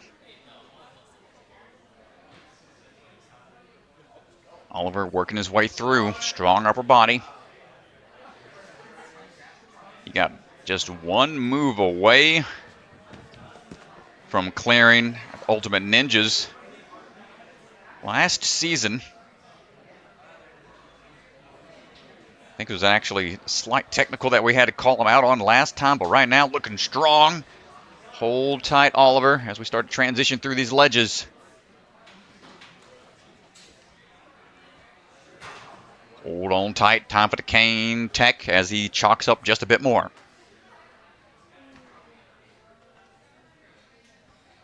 Oliver, I don't know how you do it, brother. You look so calm and collected out there, not stressing not one bit. That cane tech transferring these moves across. Nice work.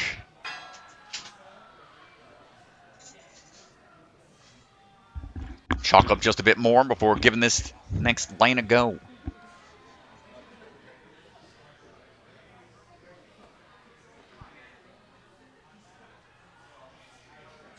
Here we go on the floating cliffhanger. Grabbing onto the front side. It's going to put Oliver into 5th place overall. Next floating cliffhanger. Just missed with the front hand. Slightly off to the side. Tough break for Oliver. He was going for a full clear. I felt like he had enough in him. But the accuracy required towards the tail end of that course, man. When you're tired, your hands are shot, and you got to be accurate. It's a lot to ask of these athletes, but they are doing the best they can to challenge them here at Rise. And these athletes are trying to push the limits of what's possible in the sport. Up now is going to be Vance Walker, competing here in his home state.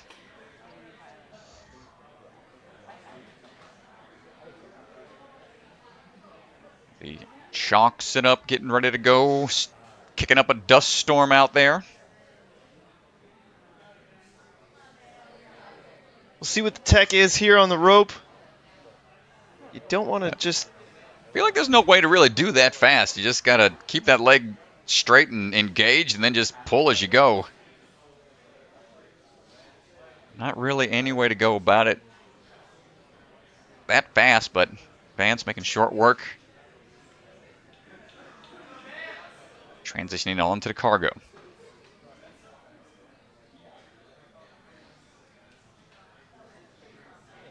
Lift and go.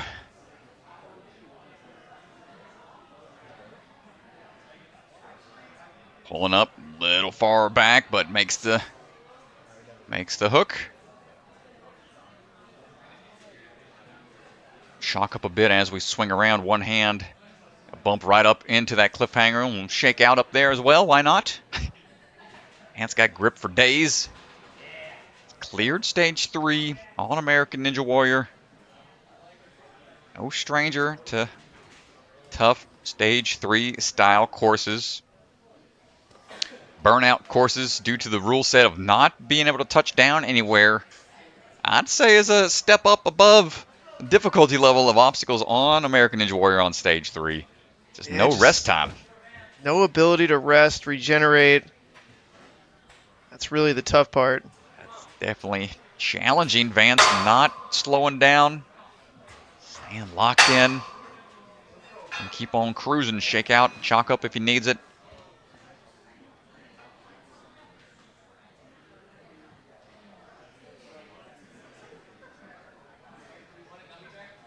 Chalking up just a little bit more. Prep for these tiny cliffhanger ledge grabs. Oh, a great move into it. Just pulls back and throws into it immediately, saving a lot of time. Catching on to that awkward position of that floating cliffhanger. Going up again. Hold on tight, Vance. We're getting down to the wire. Yeah, that puts him in a first place on the burnout. Bumps up into third overall.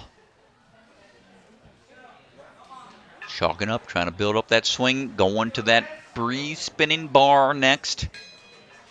That trapeze right there, not an easy grab, and he goes peeling off of it. Unfortunate. Vance just disappeared into the foam.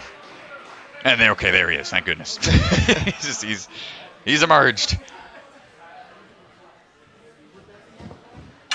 And that's a tough move, but the furthest we've seen on the burnout side of things, almost getting a full clear. That is such a huge drop from that swinging ledge. And let's go down to Ethan, who's talking to Vance. You are no stranger to stage 3s, burnout courses, really tough grip courses and obstacles. This course is so difficult. I mean, yeah. How tough is that launch at the end there? It's pretty hard. I wasn't too pumped, but the big drop to a spinning bar is like hard to get that placement right. But yeah, the rest felt really good. I felt strong up until that point. And I think some people are probably going to end up catching that. So you think so? You think we're going to see clears? Because that last obstacle, the slap bars. Yeah, I think if I caught that, I would have had the strength to get that. So I definitely think if somebody gets there. So you're telling us that you weren't too pumped over there at the end, almost at the end of this course. I was like at the point where it's hard to open your hands, but now where it's hard to hold on. So that's kind of why I couldn't get that grab, because releasing was awkward. But I think if I was able to open and close my hands, I think it would have been good. Well, it's super exciting to watch, man. Right now, I mean, the farthest on the burnout course so far. Obviously, some runners left, but congrats on an awesome day, dude. Thank you.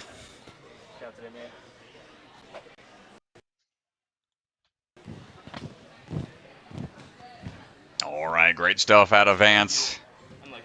Handful of runners to go still.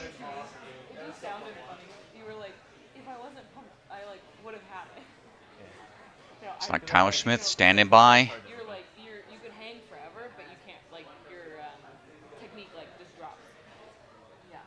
I got it, but it was like I didn't get my hands prepped for his burnout run. Here we go. Yeah, I wasn't too pumped to finish. It's just that this is a big drop.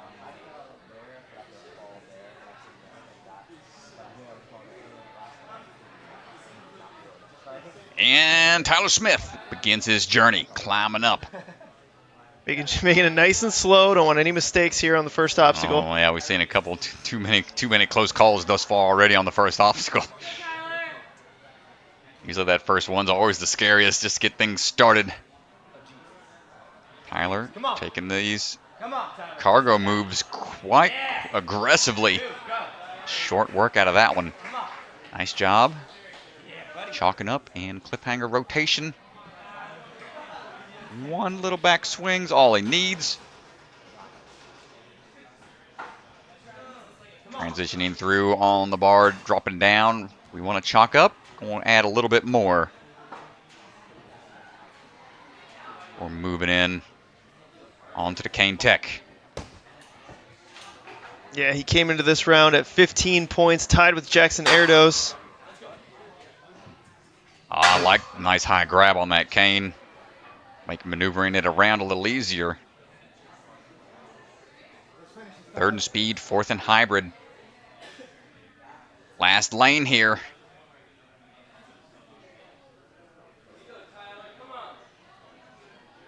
Let's see what you got, Tyler. We got a long way to go. A lot of throws coming up. Shaking out, knows this is the last chance to really rest and recover. Gets the first catch. Second one coming up. Front and back. Nice flip grip grab. Twisted of hips. One up immediately. Nice pull down. He's going to shake it out and try to get into a good spot. As Hunter starts rolling that camera into a better position to try to catch this next move onto the spinning bar. Big drop coming up. Nice, Tyler. Wow, dude, what a grab. We ain't out of it yet.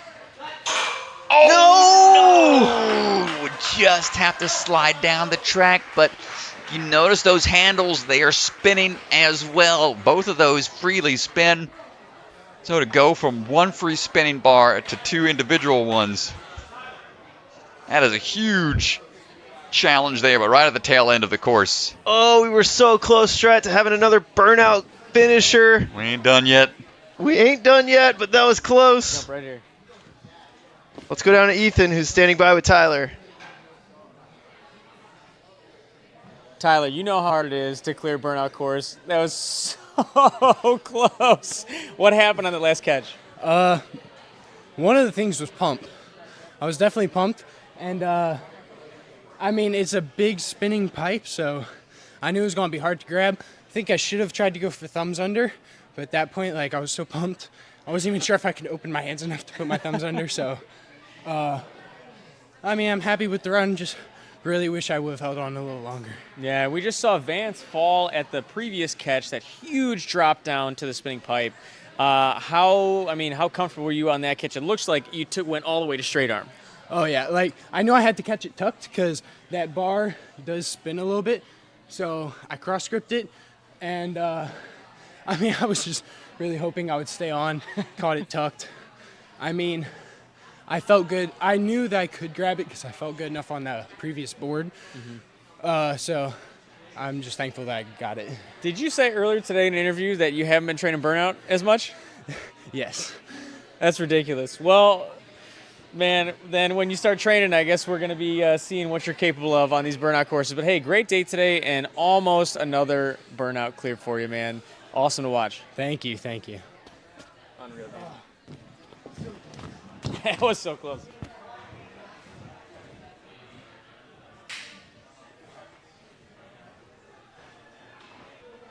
All right, up next going to be Jackson Airos getting all chalked up, ready to go.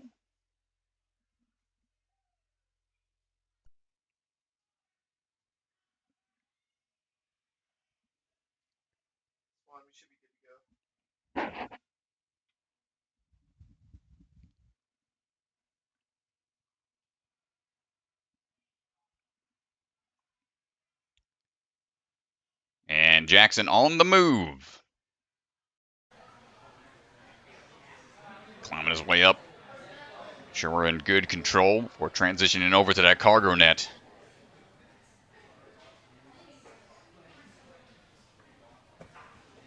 Powerful moves out of Jackson, going quick.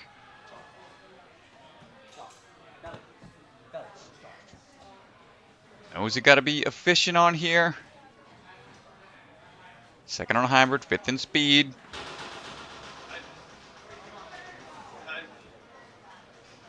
Up and in. He's tied with Tyler Smith coming into the burnout round. Tyler obviously sitting in first on burnout. Jackson knows time's going to be of the issue here, not slowing down. Taking his first chalk point here. Sub-minute to this point.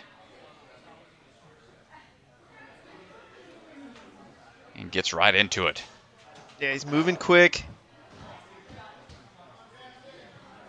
He knows he has to beat Tyler because they were tied coming into it. Good save there. That awkward transition into that forward and back hold. Slam dunk onto that next ledge. Big drop coming up. Absorb the impact. Switch grip grab. Yes, sir. Wow, I think he just has to touch it now, and he's going to pass Tyler here. Oh, grabs on and locks in a first place for now.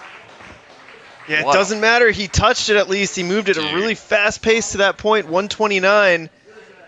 And so getting that touch point does put him into first place. What a pace to that point. My goodness.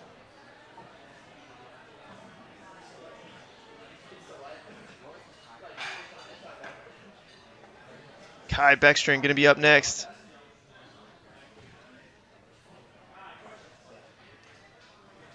I don't think we've seen a burnout course beaten that quickly. I mean, he almost got a full clear there and almost did it in sub 2 minutes.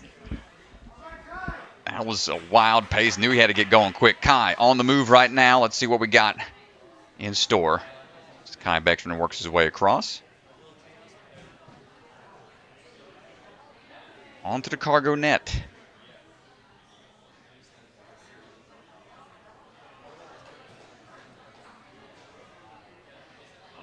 Up and through, trying to get these handles in to the right spot.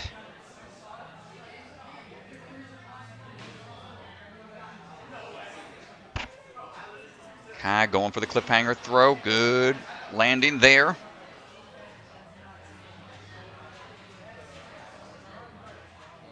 And that two with a cane. Doesn't want to chalk up, just wants to shake out a quick bit.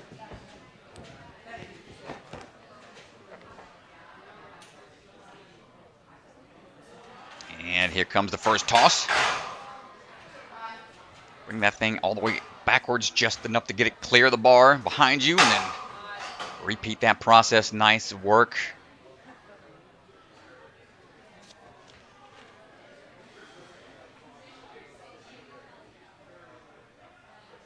Kind of just relaxing up there as much as he can. First grab. Now forward and back hold on that bird box, and that's going to peel him out quickly to that point. 126. Yeah, I mean, he got there pretty quick. Puts him in 4th place right now. Josiah Pel starting the burnout round in 3rd place. Trying to catch Jackson and Tyler Smith. Jackson Airos with 25 points.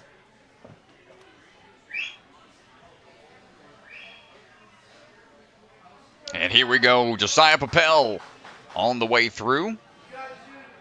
Get that rope out the way and take on the cargo net here. Josiah's had a great day so far. First on the hybrid, second on speed. Josiah just needs a few points here coming into this. Coming into this round with 19. Hold on, 6 brother. points. There you go. Get a little closer. Up and in we go on to the cliff ledges.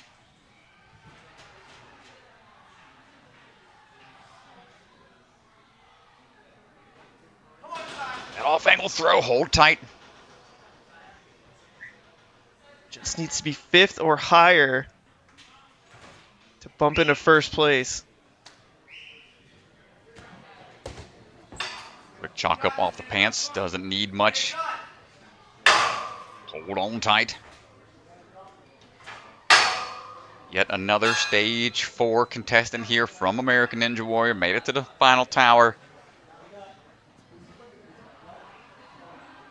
Got a handful of stage 4 athletes out here today. Josiah's chalking up, getting ready for these cliff throws. First one done. Here we go. He's 2 points away. Hold it. Nice work. Can he maintain the grip on the drop here? And that is going to bump Josiah Pel into 1st place on the day. Oh, he ain't done yet, ladies and gents. We're looking for that clear still. Can we maintain the grip on the huge drop? Oh, he goes for the forward grip, Strat. You mad lad. Oh, my goodness. He goes for the forward grip. Look at this. I mean, the thing will spin you right out. Oh. Bam. Oh, no. Nice try, Josiah, And man. that he is going to win the day with Phil Folsum not going to be able to catch him. Josiah. That spinning trapeze bar, what a doozy.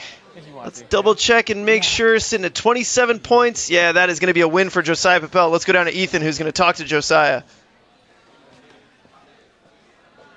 Sponsorship? So right now, 27 points on the day. You've locked in 1st place for the qualifier. Feels good. Third season of NSN. Got second in the Stanford ones back in season 1, but only been in top 10 once since then. So feels good to be back and finally at the top. Yeah, man. First place is unbelievable, especially this field of athletes. These are really tough courses. Talk to us at the end of your burnout course. Did you slam something there? What happened? Yeah, I think I hit my feet on that bar, but I was so pumped. I was like, I can't take another swing. Yeah. Well, and then you also looked like you tried to go forward grip on the spinning bar. You mad, man. I never switch grip things, and I was like, oh, I got it. And then it's just that last little bit of swing peeled me off. But so, what was your pump feeling like at that spot? I was pumped enough to feel it. Didn't want to have to take an extra swing because I was like, the more swings I take on this, the more chance I have I'm gonna fall off the bar. But at the end of the day, you can only do so much. Well, hey, congratulations. First place is unbelievable at any qualifier. Are we going to see you again this season before the championship? Oh, yes. I will be at Rock Solid and hopefully Jungle Gym. So nice. We will see you there, man. Great day today. Can't wait. Thank you. Dude, awesome job, man. Unreal. Unreal performance, Josiah Pel. 27 points on the day, first, second, and third. And Phil Folsum, our last runner. The podium is beyond reach for Mr. Folsum, but he could still do some damage in terms of qualifying spots. You can see Caleb Bergstrom in 5th place, tied with Vance Walker. Phil could cause some damage there. Phil also, he wants to end the day with a burnout clear, so let's see if he can do it. Dude, his speed round was such a fun watch, even though he probably didn't want it to go the way it did, but it was still a great one. Let's see what he decides to do here on the burnout. I mean, that's the story for Phil today. He was a second away from clearing the hybrid, and then he was burning through the speed before slipping up on one of the obstacles, and so his whole story today is being close, but not close enough. See what we got on the burnout side of things. He's just locking in the cargo net. Transitioning on these cliff ledges. Tossing across and moving quickly through. He's like, what's up, big bro? Give me some of that chalk. Thank you, sir. Now get away. I'm focusing on this obstacle right here. Let's go, Mr. Folsum. Up and in. Oh, little hang up there. Adjusts quickly. Figures it out and keep on cruising. Take a little chalk refresh.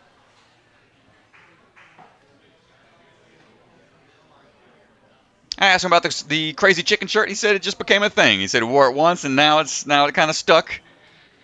So rock and roll, Mr. Folsum. No stories needed. Just the style. So he's ready for these ledges here. Come on, brother.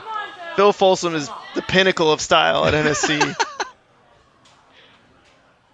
Oh, good repositioning of the front hand. Up and old. Come on, Phil. 3 more to go. Here comes the drop. As he shakes out. Plenty of time remaining.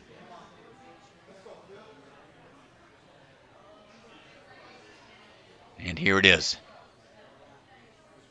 Going for the big drop on the spinning trapeze. Locking in the grip. Got it locked in here. Trying to adjust our angles a bit. Are we going to see it clear? Dude. Are we going to see it clear? Get out of town, Phil. No! No! Kicking the foam blocks. Kicking the blocks, dude. Oh, so close, man. What a run. No switch grip's going to help you here, so went with forward grip. He was inches away. Oh, my goodness. What a run. What a run, man. Well, nice job to all the athletes. Incredible work across the board. Fist bumps and bro grabs to all the athletes out there. Giving them those props as they set up the podiums for the award ceremony. Don't go anywhere, folks. Stick around for the awards. Here's a look at the leaderboard brought to you by Bucket of Chalk. Josiah Pel is your winner today. 26 points. And, man, he absolutely crushed it. 26 points on the day. A hybrid clear. Jackson Airos, second place. Tyler Smith in third. And there is your top 10 for the men. We're going to go down to the floor with Ethan Swanson, who is going to be handling our podiums. And so we will see you guys in just a little bit. Yeah, great job to all the athletes. Y'all don't go anywhere. Stick around for the awards ceremony. Great times, great performances from all the athletes.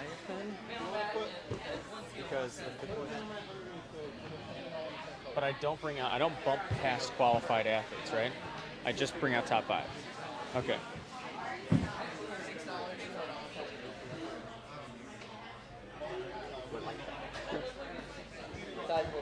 Do you want one here on burnout?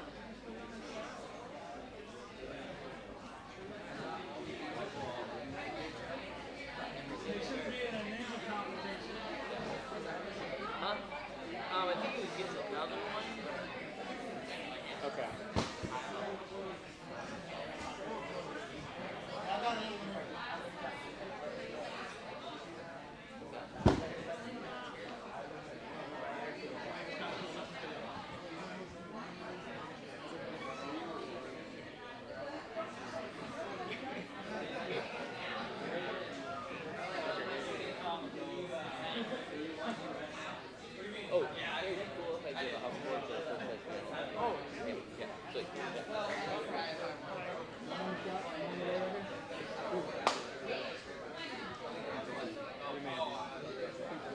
You're on it. You're on it all day.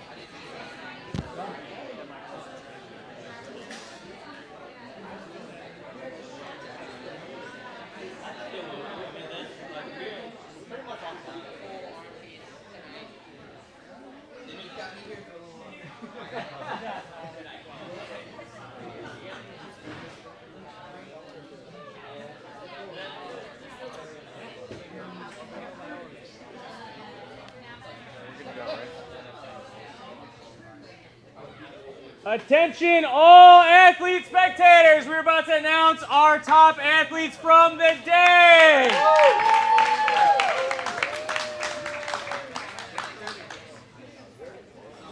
Some very, very serious competition out here in Houston. And we're gonna start on the women's side. So, top 5, each qualifier moving forward, qualify, but we're going to bring out our top 3 athletes, and if 4th and 5th are already qualified, then we'll announce their name, but only top 3 are coming up. So because 4th and 5th are already qualified, I'll announce Emily Keener in 5th place, 18 points. Violet Capo, 22 points in 4th place. Now, we get into our top 3. 24 points, 25, and 26. It came down to literally the last runner on the burnout. In 3rd place with 24 points, Meline Madaris. Nice job. Step on up. In 2nd place with 25 points, Carrington Andrews.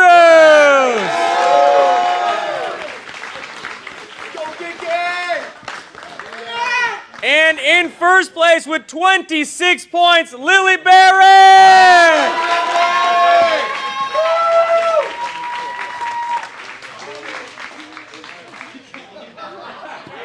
And thanks to Rise, 1st place gets a hoverboard as well.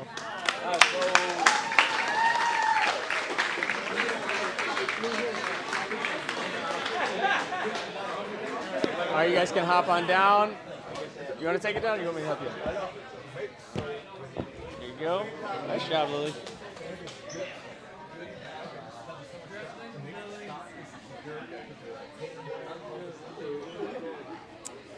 Moving on to the men's division. In 5th place and qualifying for a spot at the championship, Caleb Bergstrom with 15 points. 4th place, already qualified, Kai Bergstrom with 17 points. 1st, 2nd, and 3rd, again, 24 points, 25, and 26. Third place, already qualified Tyler Smith. Good job, Tyler. In second place, 25 points and qualifying for the championship, Jackson Airos. Good job, Jackson. And in first place with 26 points, Josiah Pel.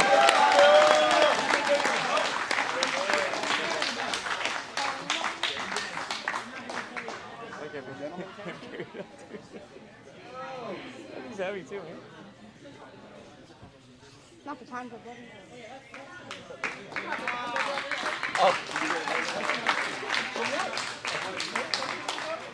All right, gentlemen, you guys can hop on down. Huh? Consistently third.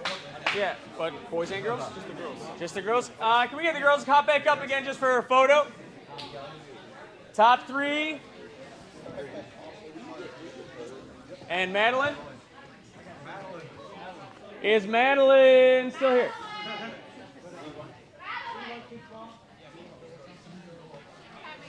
Okay.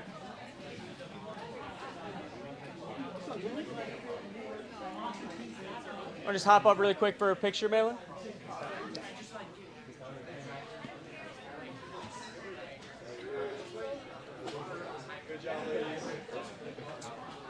Am I going to hand you the mic or Ryan the mic? Just afterwards, just to say like anything you want. Where Ryan is. All right, you guys can hop on down. Thank you. All right, so before I hand this off to Ryan, I just want to say thank you guys so much for supporting NSC, for supporting Rise coming out here. The Rise team puts in so much work, and then NSC sweeps in, and we take all the credit. So you guys got to know it's 99% Rise. Please give them a huge round of applause.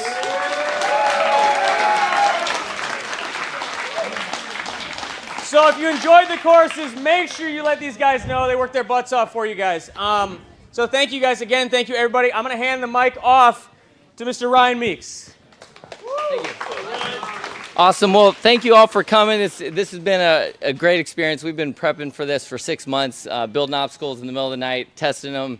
It's been a lot of fun. We knew a lot of great athletes were coming, so we were trying to get creative, trying to make tough courses. I think it worked out well. We had a good amount of clears. I just want to say thank you to my wife and kids. They helped a ton. And then also our staff was phenomenal. Between Quinn and Sam, we had lots of kind of creative ideas. Probably twice the obstacles that came out here we've got like built, but we just couldn't use them all. So we're really excited about what we've created, and hopefully they'll let us do it again next year, and we've got some more obstacles to come. So thank you. Yeah. I don't know if you have any thoughts on redemption time. If you don't want to know anything. Yeah. It's 9:15 right now. Only athletes.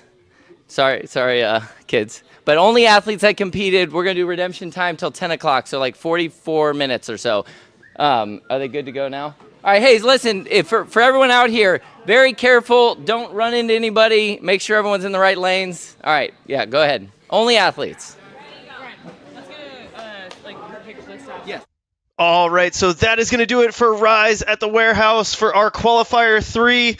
We've got 4 more qualifiers, our top men and women we will see at the championship. Awesome competition day. Congratulations, Lily Barrett. Congratulations, Josiah Pel. That does it for Ninja Sport Championship. Thank you to all of our Patreon supporters and our sponsors. We could not do these events without you. It helps tremendously. So thank you all for supporting this channel and what we're trying to do here. I'm Christian Ganji. I'm Ryan Stratus. See y'all next time.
the secret factory in an unknown corner of the world. Bucket of chalk is coming to you handmade, perfectly balanced, and made with love.